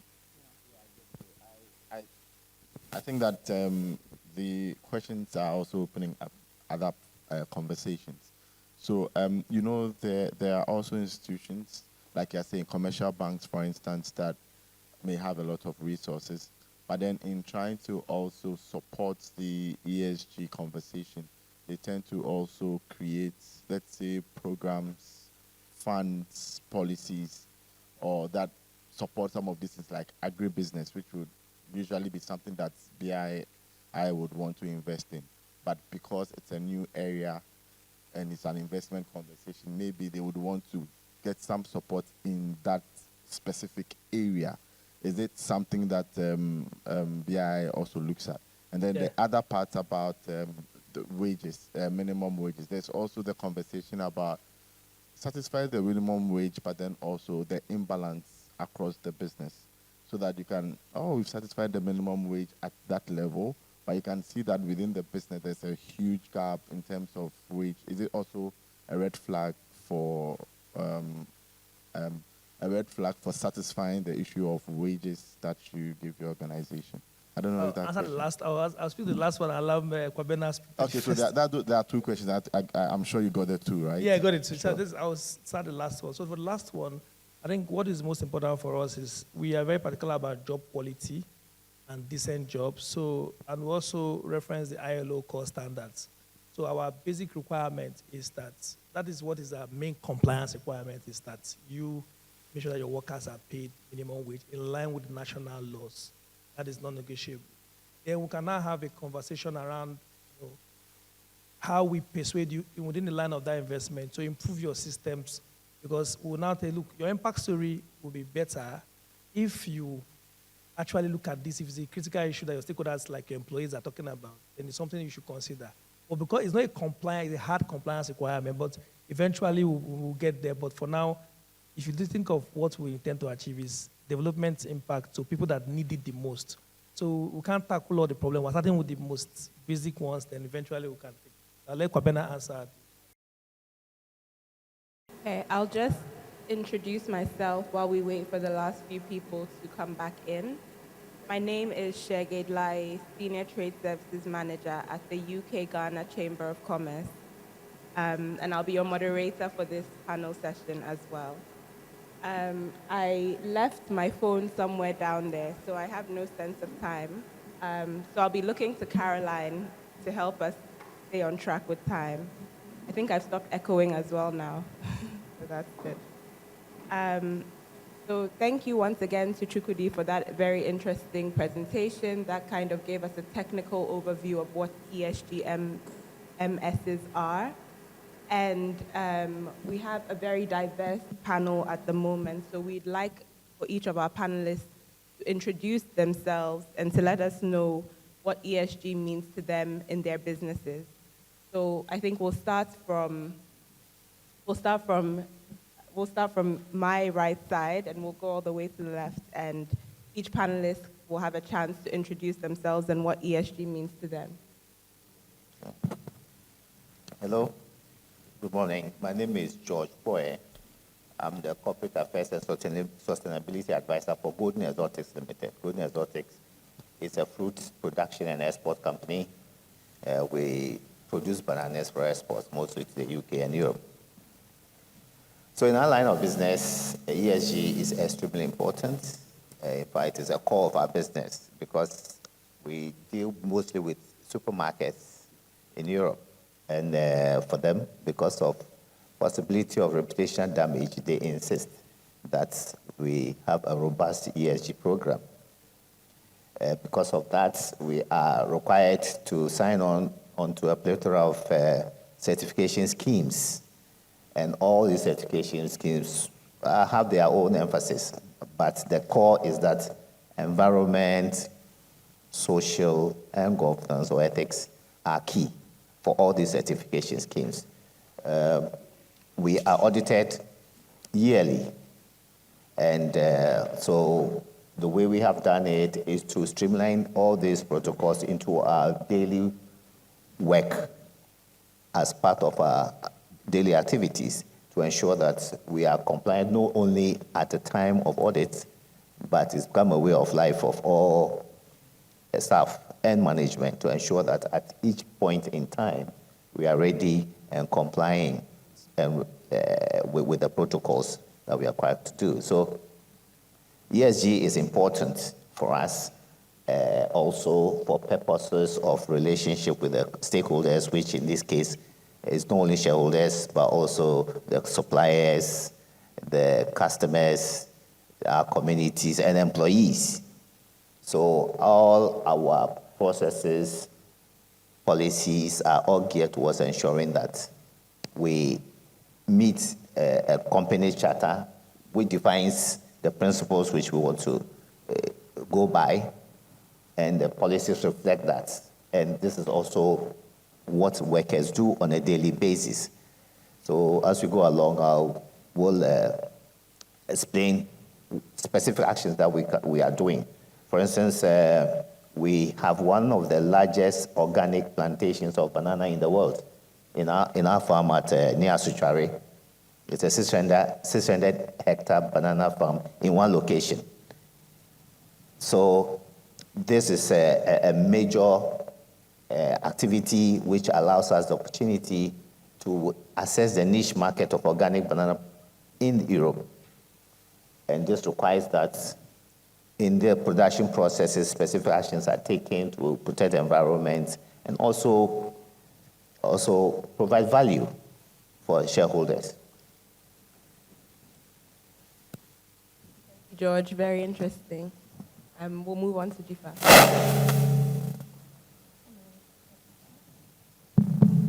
Hello, good morning. My name is Jifa Ming, and I'm the head of investor relations and partnerships at Cal Bank. So for me personally, and I would say it happens to coincide with the bank's ESG sort of protocols and frameworks. ESG is about building or developing and implementing policies and frameworks that ensure that you operate as an ethical and responsible corporation. I think the bank, I'll go back to Chukwudi's earlier statement, or your sort of maturity mapping. And I think my colleagues and I maintain that we're definitely at stage 3. And I say that because we were quite proactive in the ESG journey.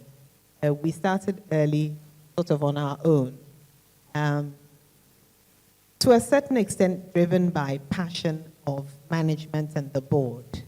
And when I say early, I would say probably around 2011, before even some of these sustainable banking principles and other regulations came into place. We were already thinking about what we did in the ESG space.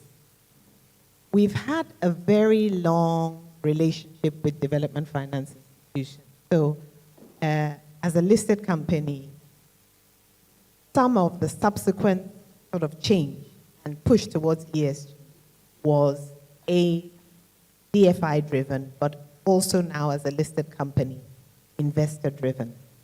It's just, we can't get away from it. We need to be monitoring, we need to be measuring, and we need to be reporting and disclosing on all of our ESG policies, frameworks, risks, and achievements.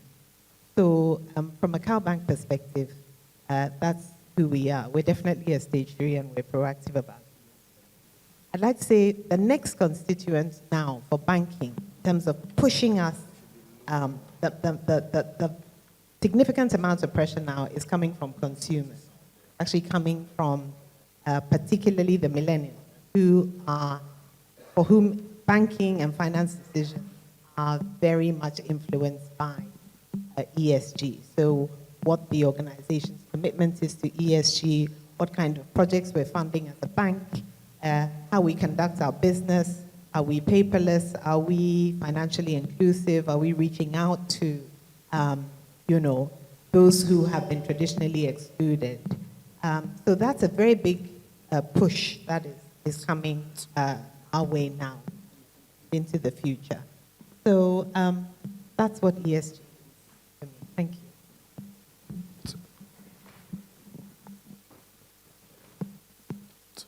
Thank you, Jifa. Over to you. All right, thank you very much. My name is Alistair Jimati. I'm Head of Corporate Affairs and Foundation at Blue Skies.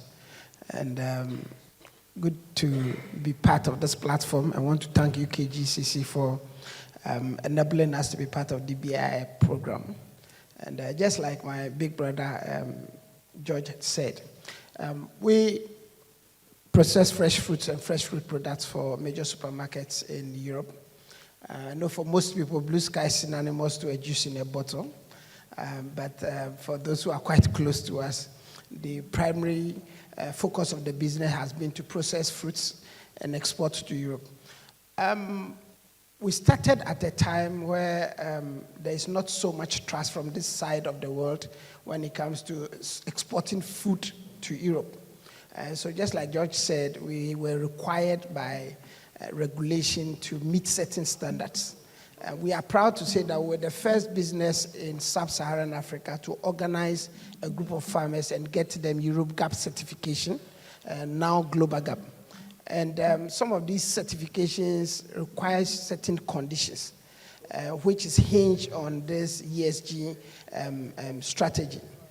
So I think we have been living it all our life.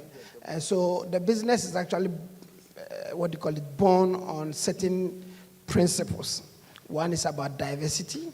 The other is about respect for people and respect for the environment.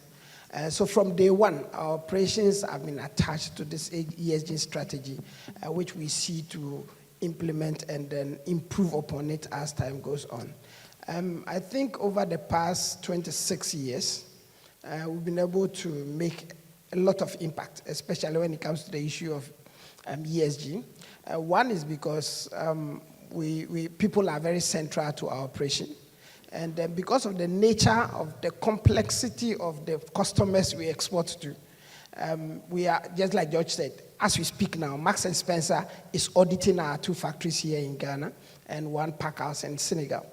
And they will go through all this process to ensure that you are not just processing to make profits, but then you are looking at the environment and the people that you work with. Thank you. Thank you, Alistair. Ernestina. Right. Good morning to you all. My name is Ernestina Osei-Kufra, and I work with Myro Forestry Company Limited. I know for most of you, hearing the name Myro may be new, but it's a forestry plantation, and then into timber processing as well. So that was to say we plant our own trees, and then we harvest in the end and process them into poles and plywood. At the moment, we export to Middle East, Africa, Europe, and also in the US.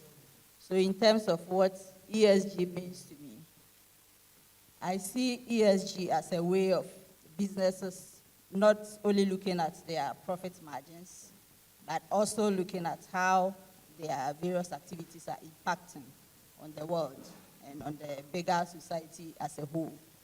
So by saying that, I mean you are not only interested in what you think is your core business, which is going to earn you the profit, but then you are also measuring some matrices, which in the end will help you to know whether you are impacting positively or negatively on the environment which you operate.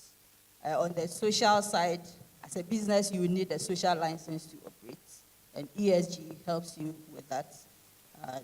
The various mechanisms you have to put in place to ensure you have good stakeholder relation and you have the peace of mind to be able to operate within the environment that you are operating in.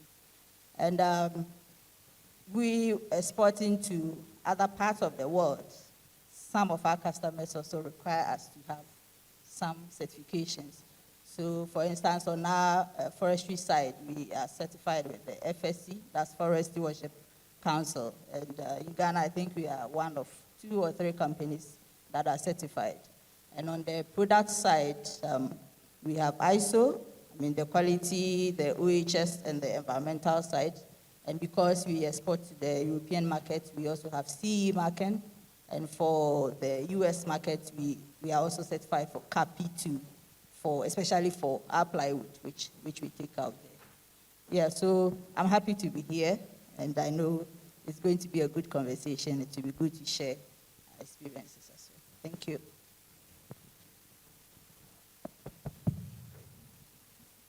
Okay, thank you very much, everyone.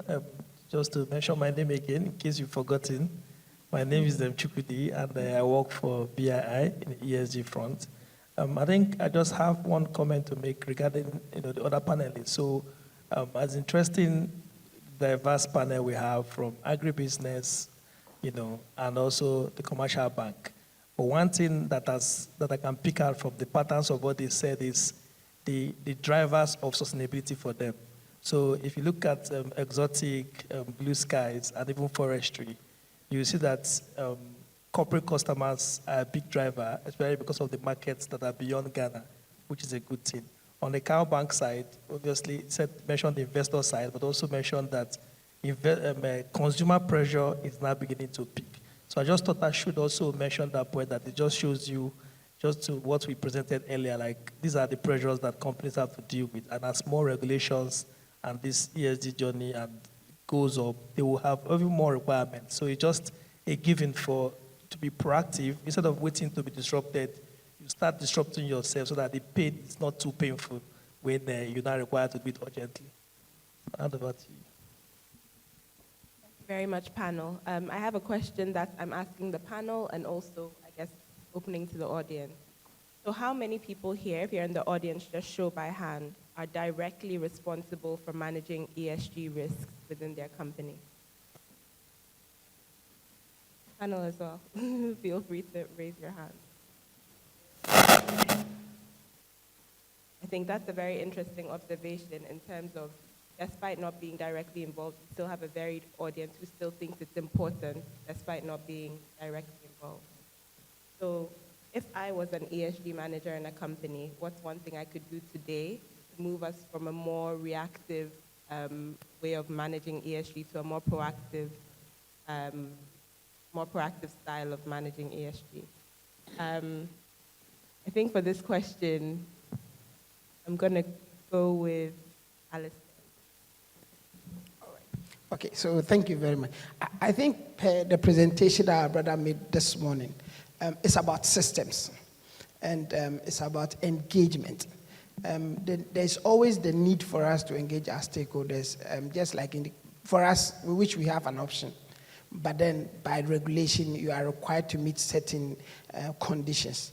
So all you need to do is to engage your stakeholders appropriately and make sure that you put in the right systems. And like I indicated from the beginning, we have had some form of systems even long before this advocacy for sustainability. In Blue Skies, we have a blueprint, which is our strategy of addressing both sustainable and environmental issues and governance issues, which is hinged on 3 major areas, which are very much connected to the various SDGs, as we'll call it. So by nature of our operation, because we work with people, we work with, our activities have direct impact on the environment. We work with farmers, we source from them. It is always very important for an organization such as ours to have measures in place, engage all these stakeholders, and make sure that our blueprint permeates through the entire system. Not just about those who are managing the process, but about our staff and the farmers and the other people who supply to us in the business. Let me emphasize that I am not managing ESG in the business. I only speak for the business.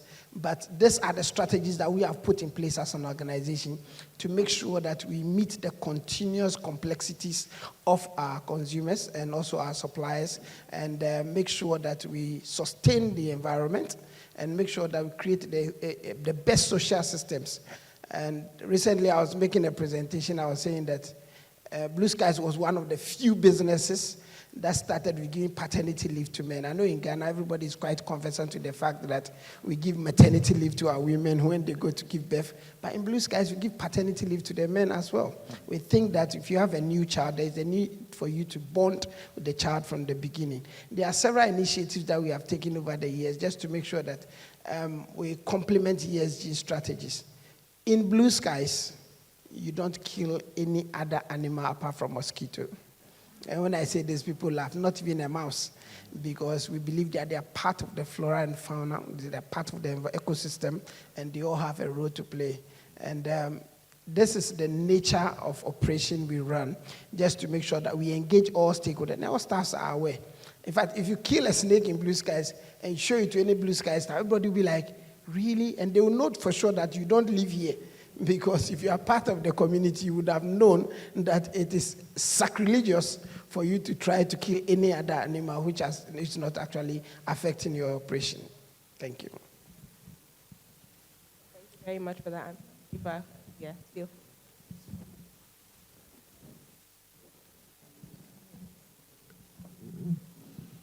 So just to add to Alistair's point, I think, Shekhar, I mentioned to you that when we talk about companies, how can we support companies to get onto the ESG bandwagon? I think we take it for granted that every company actually wants to get onto the ESG bandwagon. But just as Chukudi said earlier, there are stakeholder voices, there are shareholder voices, there are all kinds of constituent voices. But there are also voices who are anti-ESG. There are also voices who are climate deniers. And there are also companies who are really just not committed to the ESG journey.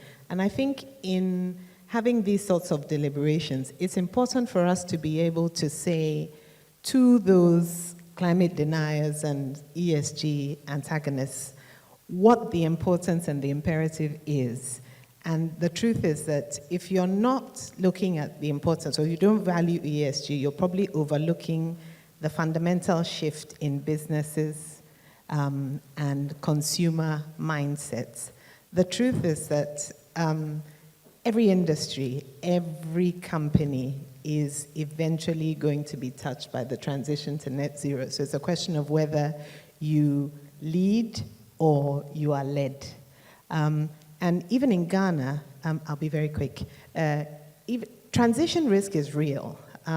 If we look at the 3 big sectors, if we look at cocoa, people are asking for traceability on cocoa. I know the cocoa board is facing some challenges vis-a-vis hazardous pesticides, which are banned in Europe. I know that with gold, people are now looking for what they call green gold, gold that has not been used child labor or polluted rivers, etc., etc. I was looking at a website that talks about selling green jewelry. So they're basically saying that they can trace their entire value chain of the precious metals. And again, if when it comes to banking, you have to have a commitment at the board level. You can't just say we're doing it because we're doing it. If at the board level you haven't committed to develop the frameworks and all of those policies, frankly, it's pretty much a waste of time. So I think the high-level commitment is very important, but also to see the reality that it is not anti-capitalist. It actually embeds the long-term viability of the business to be committed to ESG.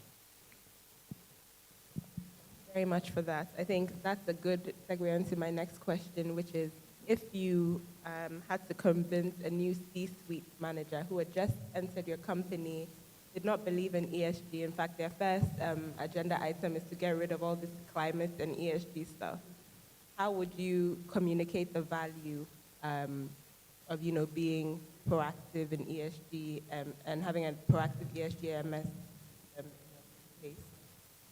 So I think I'm asking this one to George.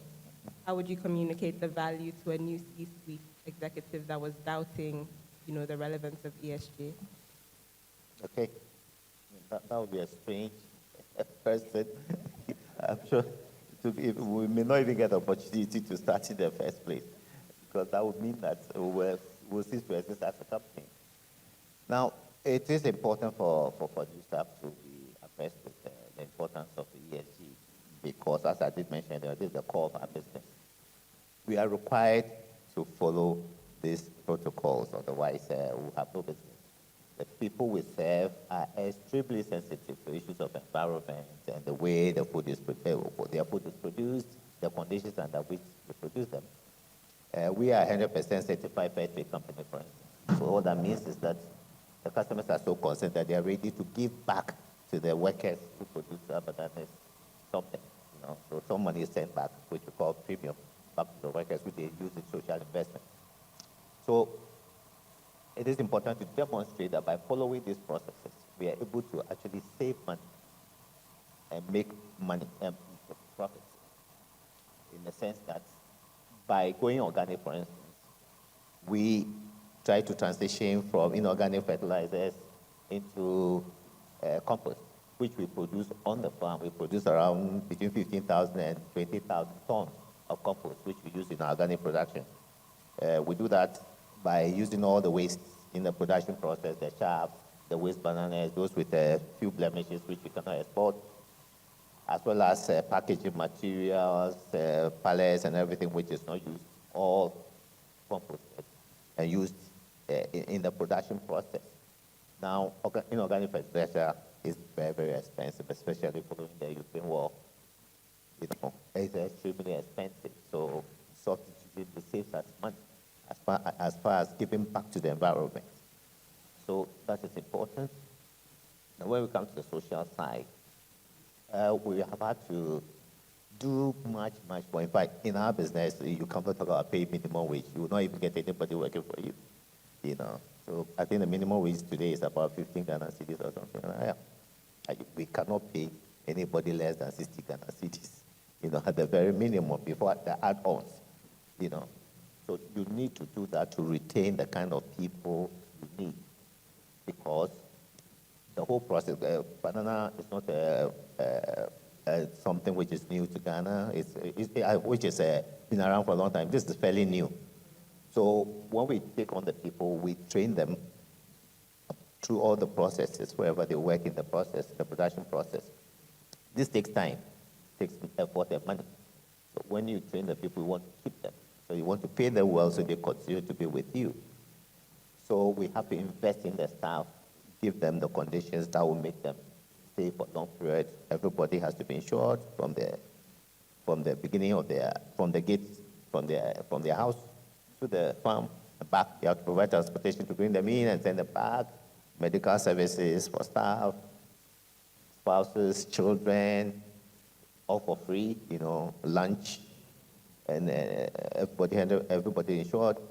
So you have to provide all these conditions to ensure that the workers are happy, satisfied, calm, because we are dealing with a very sensitive job. Process sent the same day, delivered to the supermarket 2 or 3 days later. So we have to be sure that everybody is fully aware of what they do.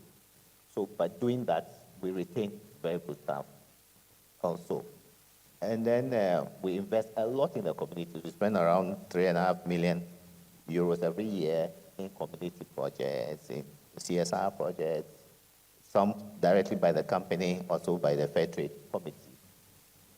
So there's a lot of money we spend in road construction, providing schools, scholarships, bungalows for teachers and nurses so they can live in the community and work with us.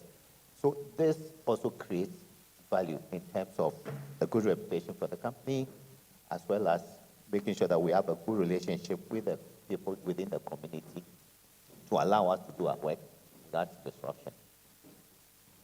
Thank you very much, George. So basically what you're saying is a non-believer would not even get through the door of the company. I would like to hear from more of you on, I guess, how you communicate that value to the skeptics. Does anyone want to answer, or should I pick on someone? Thank you, Ernestina. Okay. I believe you saw me smiling when you mentioned that. And it's almost always the case. You will have to defend it. And even Myro, when I see the slide Chukudi projected on the ESG journey, I was sitting there and smiling because we moved from stage 1. I can tell you when I joined the company from 2015, it was just like, let's put this CSR activity, let's put this school block for the community. We were just trying our hands on stuff. And as always, the C-suite guys, we see ESG as a supportive service, not really the core business. So it's always like matching production targets against that's your impact story.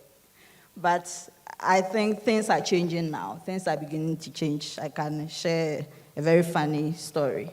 So when I first joined, Myro, we work in degraded forest reserves in Ghana.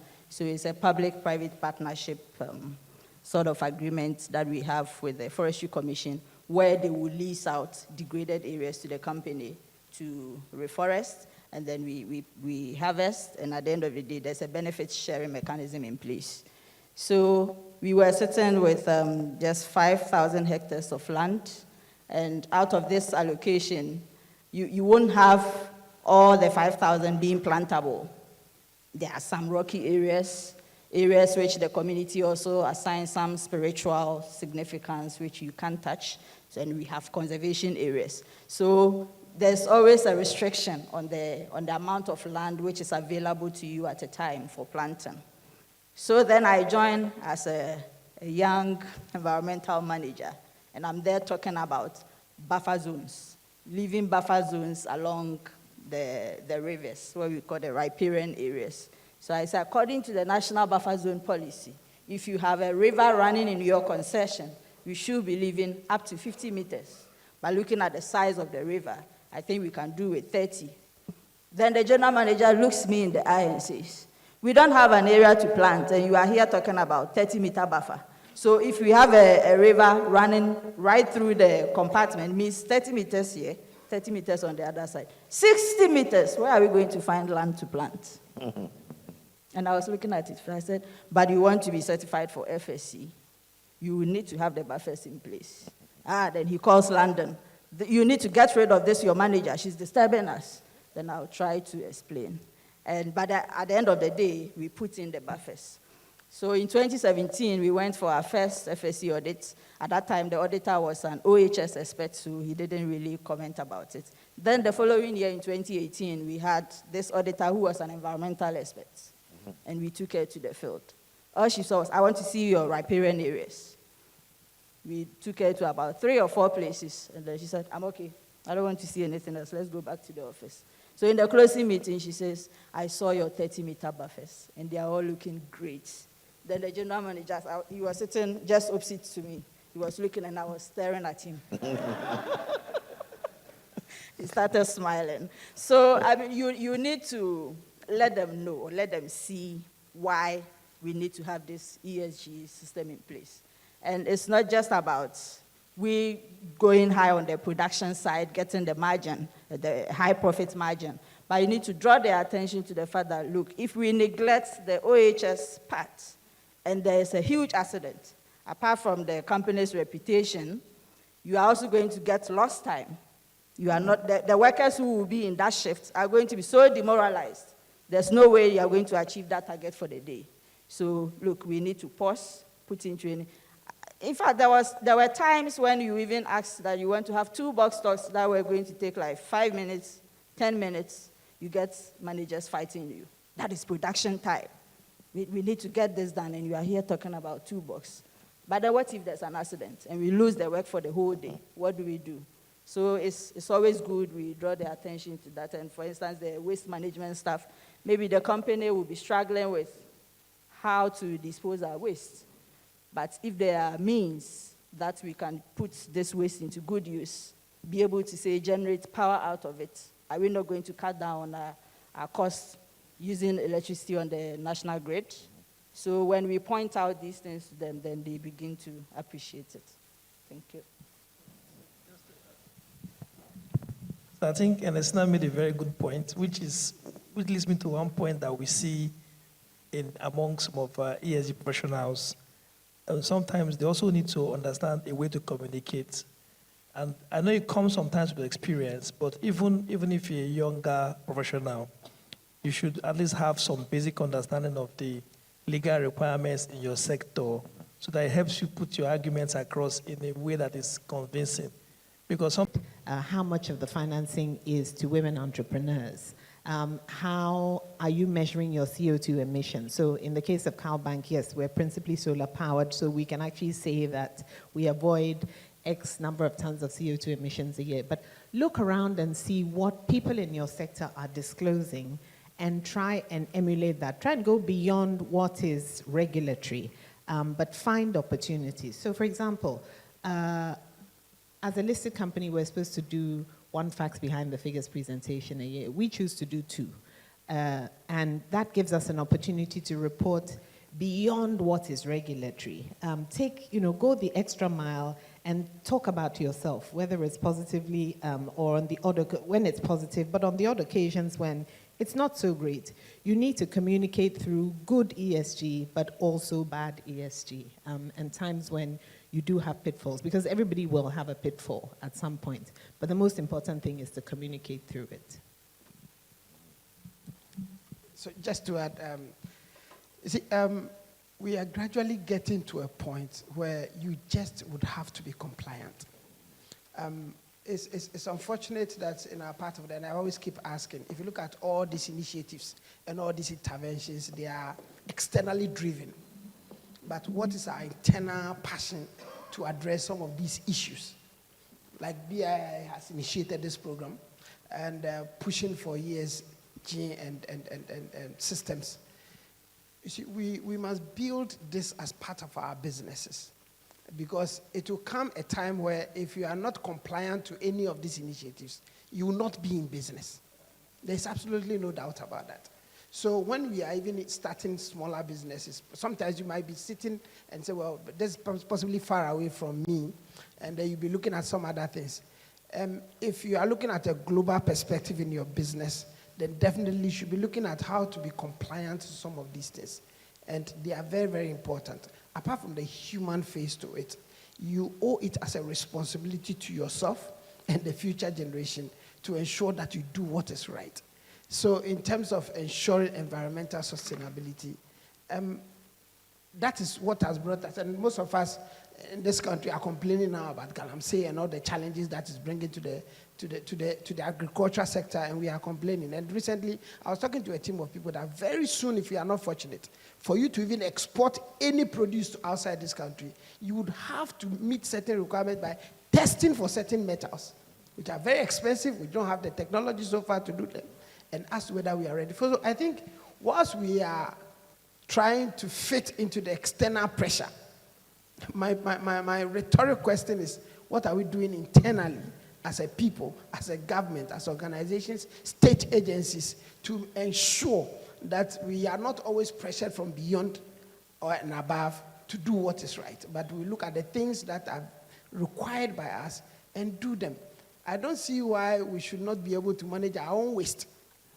And you see, when you look around, some of these initiatives are basically trying to address common sense issues that we're supposed to use our common sense to address. Thank you very much. Thank you very much. That's a very good.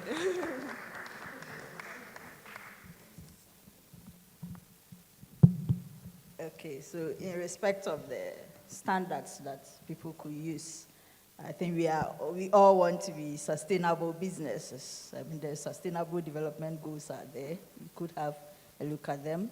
And the IFC performance standards, I mean, that's what we use. And my company has multiple investors, but what I have realized it's common, or it runs through all the requirements. As we, just like BII requires, we have fund that requires almost the same thing.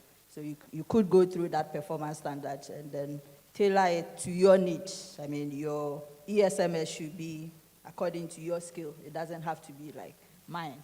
I mean, there could be differences. So if I look at the IFC performance standards, it's only the standard 7, which doesn't apply to our operations, the indigenous people, because we don't recognize them as a country. I mean, we operate in Ghana and Sierra Leone, it's the same. But apart from that, all the others are applicable to us. So then we try to design our system around these standards. And as Alistair just said, some of them are common sense issues. Let's just do them. And then they will end up benefiting the company as a whole. And I always say, every day is an audit day if you do the right thing. You are not scared of your investor coming for unannounced visits or any auditor coming and pulling up any surprises. You are doing the right thing, so you are not scared of anybody visiting. I think that's very good perspective. We're all aligned on that. If you're doing the right thing, when the auditors come, you won't be found wanting. And yes, I think that's a good attitude and approach to follow. Ifa mentioned something about being a bit more transparent about some of the challenges and pitfalls people experience when it comes to putting ESG in place in their companies. Does anyone want to share any of these kind of challenges or pitfalls they've had with implementing ESG management systems?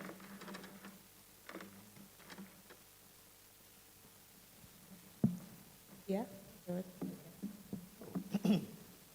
Yeah, for instance, one of the issues that we are required to comply with is with the living wage. You're supposed to provide living wage to our workers. Now, this is something which has been determined outside. You know, the basis of the determination, very difficult to say, because there wasn't much consultation, you know. If we have to fully implement that, we would totally dislocate the wage structure in the country. You know, so, but it is there, we have to deal with it. Unfortunately, we have to respond to some of these issues when it's coming from our side, because of the various certification that we have to meet. So,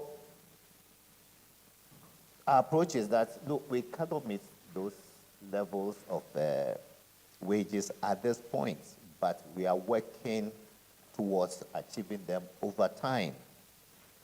And everybody has access to internet these days. Workers go and say, oh, you should be paying us this. This is this, you know, but this is what you are paying us. You know, so communicating that to workers is not very easy.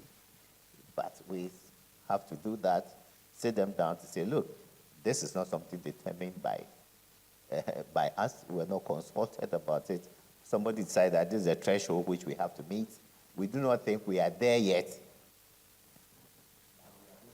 towards getting there. We have a very challenging business atmosphere because of the level of inflation that we we have in the country. So it becomes a moving target. Just when you think you have increased salaries to catch up, and then inflation kicks in, and then the target boosts up again. So we have to be very transparent that this is something we need to do, but we are not there yet, but we are working towards achieving those targets. So these are some of the challenges we face, and then we just have to be transparent and honest about them. The important thing is the commitment to do it. And based on what you have done in the past, they see it and they know that you have always been honest with us. So if this is what you are saying, we believe you and we go along. Very much. Okay, just to add to what George said, for us, it's about data, the availability of data. Currently, as you speak, we are struggling to calculate our carbon footprint. It is always very easy for us to get it from the airlines and other because we fly most of our consignments. But getting data locally is difficult. And it makes it very difficult for us to comply with all the things that we need to comply with. So it is important to get state agencies and other actors within the chain to do their work appropriately well. And sometimes when you say some of these things, people from the diaspora wonder, so you don't have this data. And I've always been citing a common example. In fact, at the time I was working in the technical department in Blue Skies where we wanted to certify our juice for the local market. And this was a juice we were supplying to Marks and Spencer for over 10 years. And I remember when I went to the standard board then, and I said, okay, there's this juice we want to sell locally. We want you to certify it so that we'll be able to sell. You'll be shocked. I presented first batch of juice, we didn't get any results. Second batch, we didn't get any results. I followed up only to realize that they were not exactly sure what to do with the juice that I've been bringing. So it is important for us to know the trends around us, what the global agencies are looking up for, and for us as a country to also develop our infrastructure and our systems to meet some of these demands so we'll be able to comply and also join the League of Nations that possibly comply some of these regulations. So collection of data and data availability is a major challenge. Recently, we launched a program in partnership with the University of Northampton. We're looking for an alternative to plastic mulch or the use of plastic along the value chain, especially within the farm, because most pineapple farmers use plastic mulch to enhance their production in the farm, and when they finish, they leave them in the soil. So we're very much concerned, and through the UK aid, we set up an initiative called Fresh Pack to find out how, or to deliberate on how we find an alternative solution to the use of plastics along the value chain in production. And it has been very difficult getting data. So I think that for us, we would plead that those who are responsible would act and act well so that we'll be able to do our work. Thank you. Just a quick addition to that. So on the banking side, the difficulty, exactly as Alistair says, collecting data internally for us is relatively simple. The difficulty we have is not just the difficulty with collecting client data, but also clients' willingness to provide some of that data. And we feel that some of the data collection points that we're looking for, we would expect people would be happy to provide because they're good data points. Tell us about your energy mix. Tell us what you're doing, the percentage of female employees that you have. And some of our client data is fantastic. You know, there's an EV company that employs sort of 70 or 80% women. You know, why would you be withholding that information? That may be helpful to you. So I think it's important to also support the corporates and the SMEs in that data collection exercise, because I think a lot of them just find it onerous. But it's a virtuous cycle.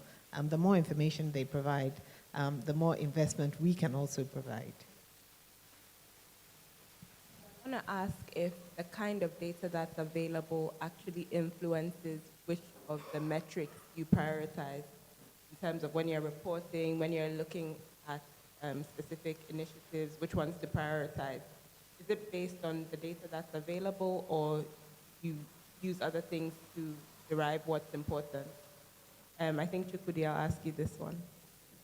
And anyone can jump in if they want to. So I think data is the big issue, and you don't know the gravity of that until you are tasked with maybe, having to ask for this data for maybe you want to delve into an issue or a topic, and even within the company. So maybe it's easy in the banking, but where I was coming from manufacturing, and as part of our sustainability report, we had about almost like 22 subsidiaries. So you would want to, get all this data from the various business units. So you prepare your annual sustainability reports, and you find out very quickly that the data governance is just terrible.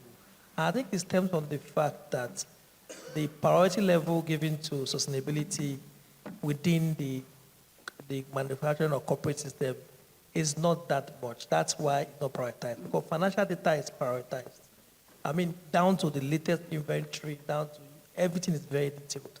But when it comes to non-financial data like ESG, it becomes blood, So I think the approach for me, which we also advise, even at the BII universities, you have to start gradually from, defining what are your most important metrics that you want to track. So it starts from the risk.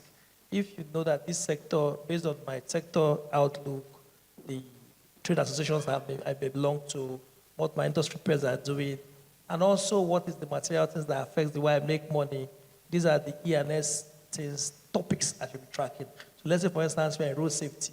You need to be tracking your health and safety, fatality, near misses.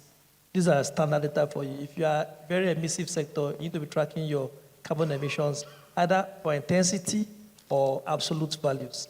So when you have that, it doesn't make sense if you are like a solar home system panels person and you are collecting emissions data to the detail. No, that is not the material you should go that, but it's something you should collect if you've done other things that are more important, like your supply chain.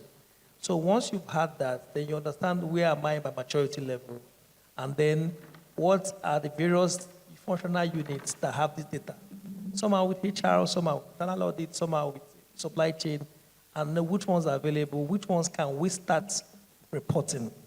Then over 3, 4, 5 years period, we can now start doing other ones and assuring, because sometimes it's not about showing data. Sometimes you might show data, but is it assurable? Because if the guys from Deloitte and the rest are coming and they say, please, this is your data on an Excel sheet, where are all the other documents that align to this, and they won't be able to give you an assurance statement. So it's also important that you have this journey, and they also help you go to that point. So that's the approach. It's a gradual process. It's still working. Nobody has the answer. We also have this discussion with our investees, and data is a big problem, but they get better at it and then improve to other metrics. Thank you very much. I think you raised a lot of good points there, and the conversation could go on and on, but I believe we're running out of time. And we also want to give the audience a chance to ask some of their questions as well. So do we have any questions from the audience? Yes. There. This one first. Okay, all right. Thank you very much. Because you mentioned the lights. But then again, for the commercial banks, just trying to find out, are there any policies put in place to support social ventures?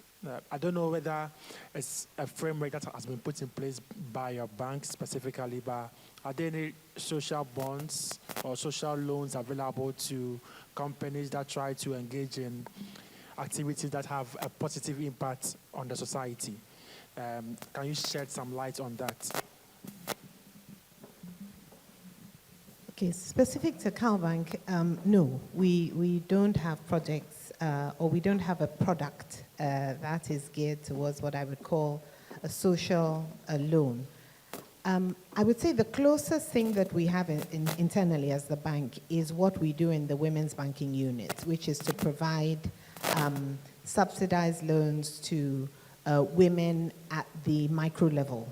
So those would be perhaps, retail store owners, women in the markets, women selling, fruits and vegetables, that kind of thing.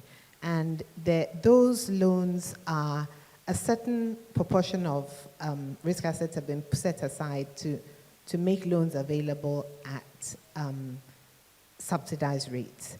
But I think if you look around, the fact that we don't do it doesn't mean that a lot of people aren't. And I think that's where the partnerships come into play, that you have a lot of banks that are partnering with philanthropic organizations like MasterCard to be able to have subsidized or even completely free social lending.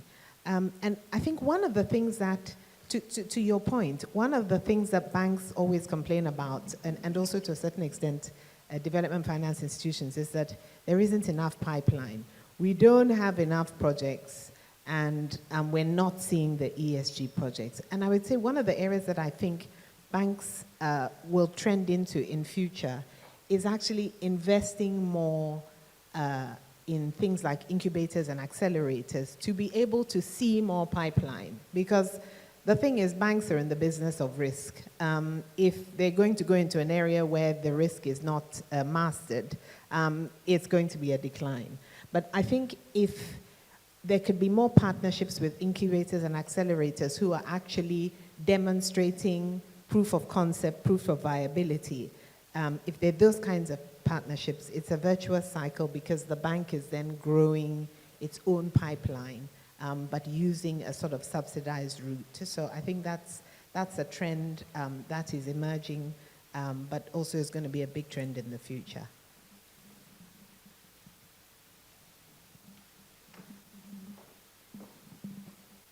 Hello. Okay, so my question has to do with the menace of Galamsey, which you mentioned.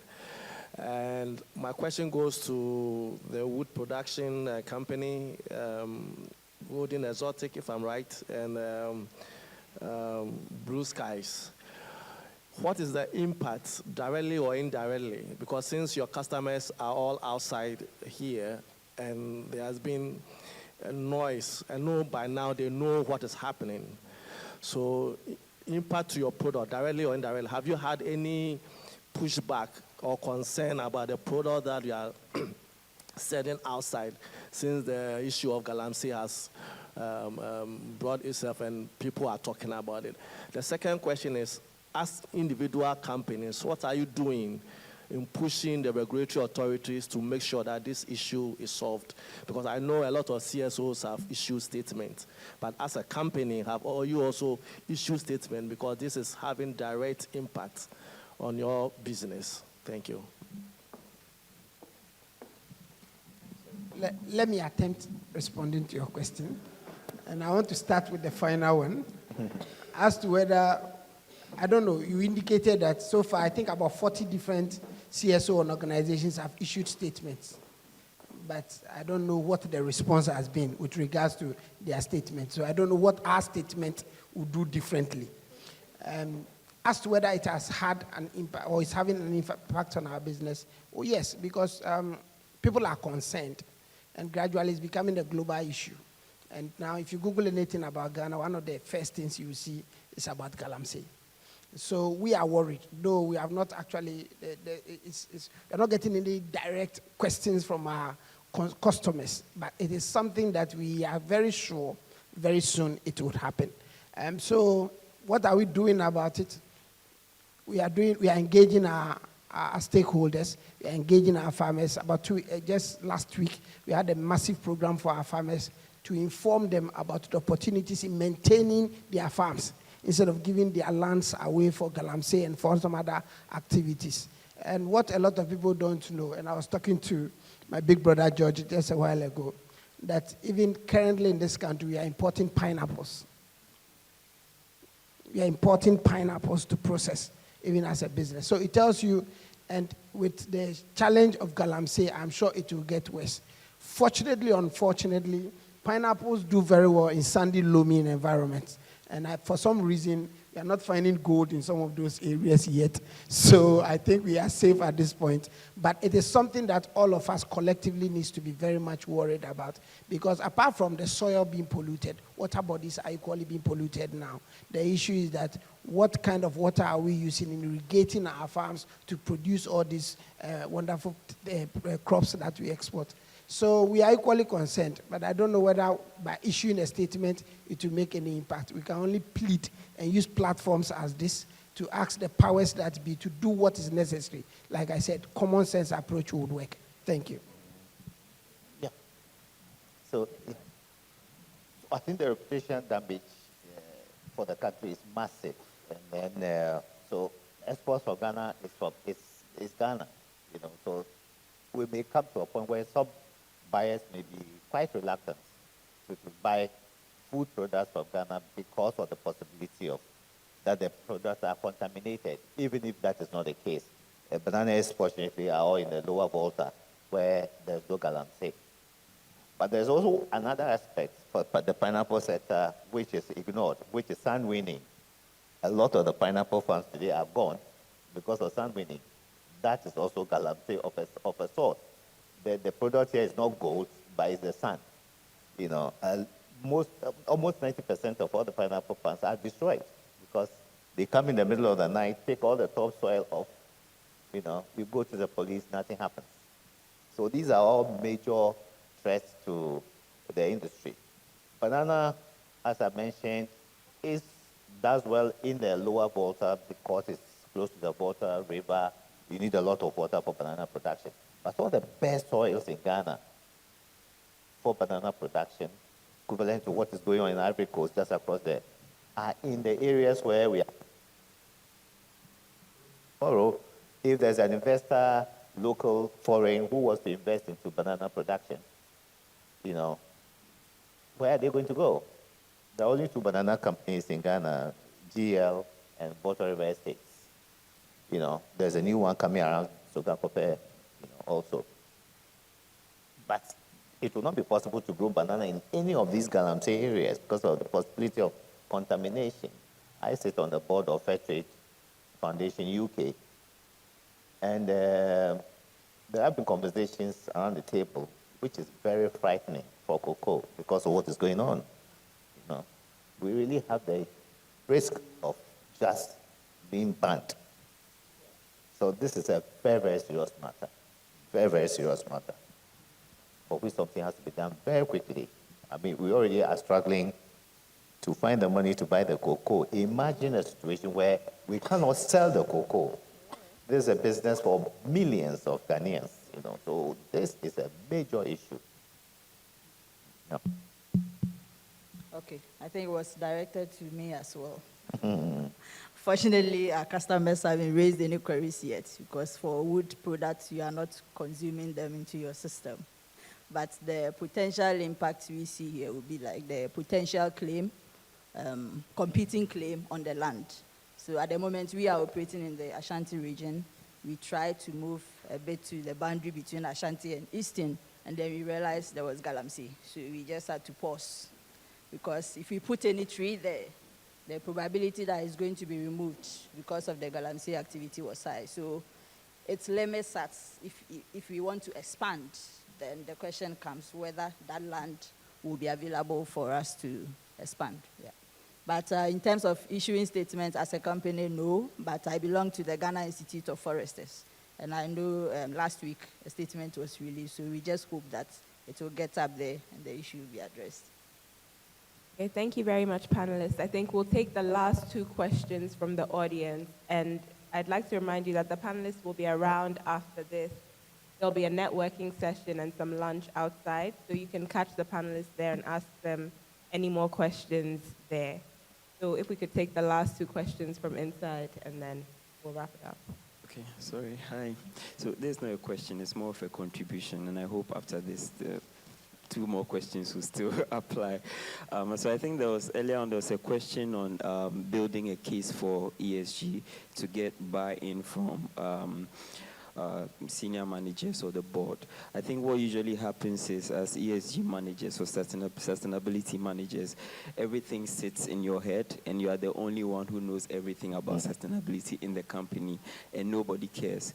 I think what we should do is to, for example, at Prudential, we organize ESG trainings for every staff. It's mandatory. So everyone gets to do it. So at least you know what we're doing. And also we organize trainings for the board as well. So, I mean, let me give you an example. We have sustainability ambassadors in all our branches, you know. So when we put out something, we say we are doing this, everybody understands what we're doing and they all, you know, fall in line. So I think as ESG managers, we can also take this approach to, you know, get people to, you know, rally behind us. Thank you.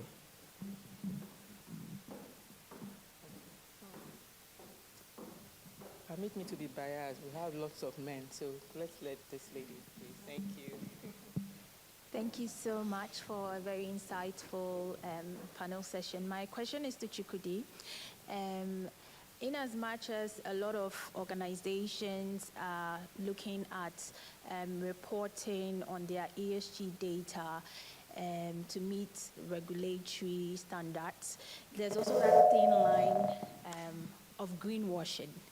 I know a lot of organizations, you know, report, but a lot of it, honestly, is greenwashing. They are just throwing dust into our eyes. How can organizations move from, you know, doing greenwashing to actually doing or having impact? If you can kindly touch on that for us. Thank you.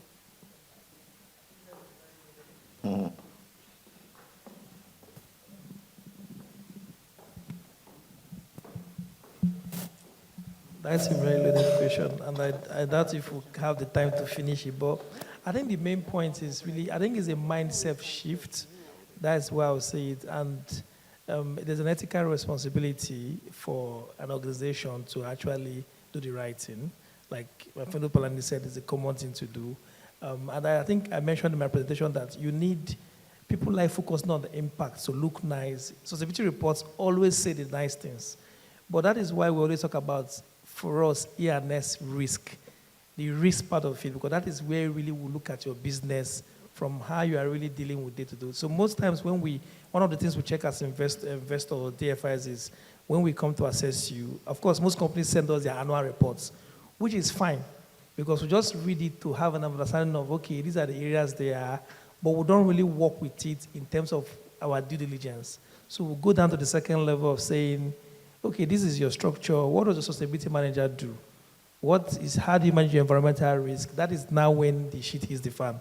You now start hearing the real story behind it. And when you now go on a site visit, you now observe. So with a combination of that, you can now put those things in place. But I think even when somebody is not looking at you, a company should be able to do that. But just to close, there's now a big push to have a regulation on greenwashing. It's already started in the UK. And in line, apart from other laws we are seeing with the EU legislation that's making any export-driven business to be aware of, very soon greenwashing and labeling will be a big issue. And that's the future. One of the things we talked about in terms of the horizon scanning that we tend to see. So companies should also be mindful of regulation and be careful, especially when it comes to your GHG emissions, what you say your scope 1 is or scope 2, because people are going to assure it, all the auditors are going to verify it. And just one last point, just on the point he made about sustainability-linked bonds. One of the reasons I've seen, I think it's very big in Brazil, one of the reasons I've seen why most banks in Africa have not begun to do it is data is a big issue. Because those bonds are linked to sustainability performance KPIs.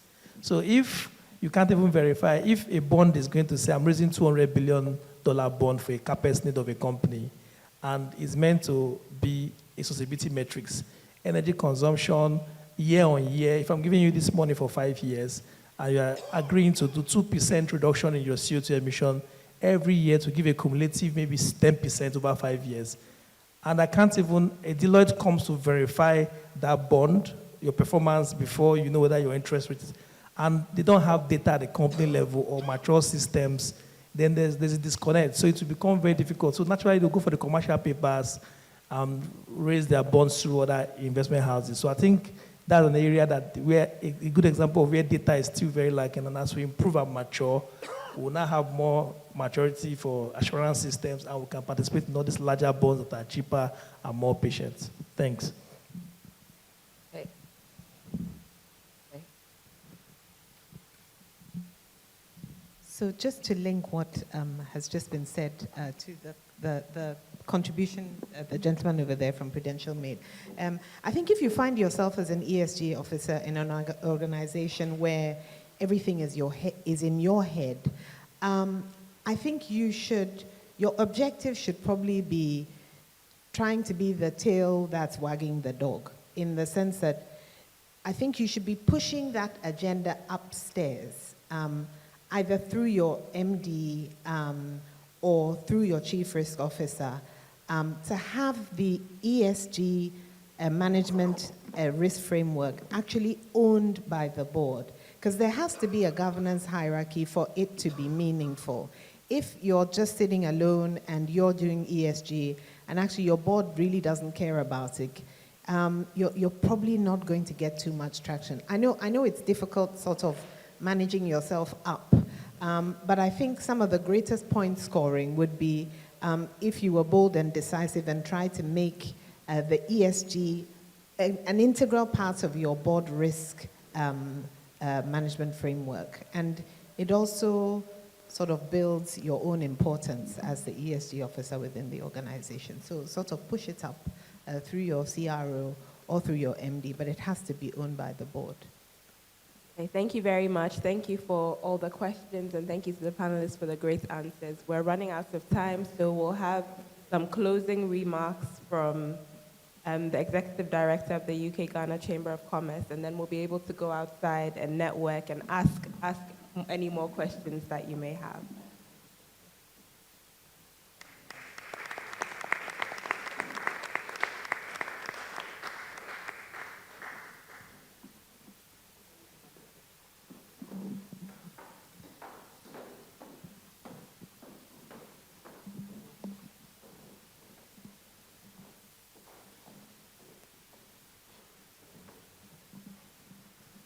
Good morning, ladies and gentlemen.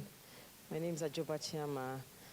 I'm the Executive Director of the UK Ghana Chamber of Commerce, and I would just like to add my voice to ShareGate to say thank you to all of you that were able to make it here. Thank you also to the few people that are online.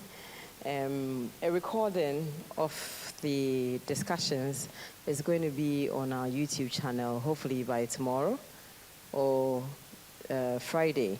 So it will be available on demand. You can watch it again if there's something that you would like to revisit, or share with your colleagues at work.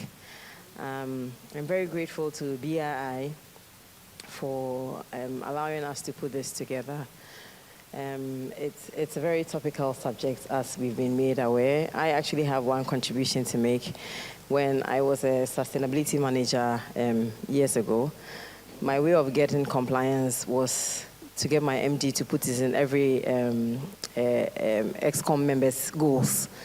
So it became mandatory for everybody to make sure that their teams were compliant. And to be honest, that's the way I achieved my best results. So that's my piece of advice, that if it's in everybody's goals, then they know that they have to deliver it. And it was tied to their bonuses. So, yeah, so it got them interested in what I did, you know. So anyway, thank you. And we also have another webinar next week on mandatory regulatory compliance series. It's part of our series that we do every quarter.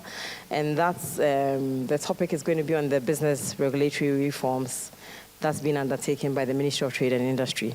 So I'm hoping that everybody that is here would be joining the webinar and that you would spread the word as well. Thank you. And please follow us on social media. There's a lot we do. If I were to start speaking, we'll probably be here till next week. But yes, there's a lot that we put on our social media platforms. So thank you, everyone.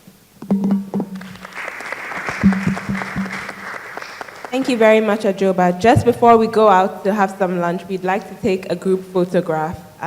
So we'll start taking the photos first of the panelists and I on stage, and then we'll invite everyone to come to the front to take a group photo.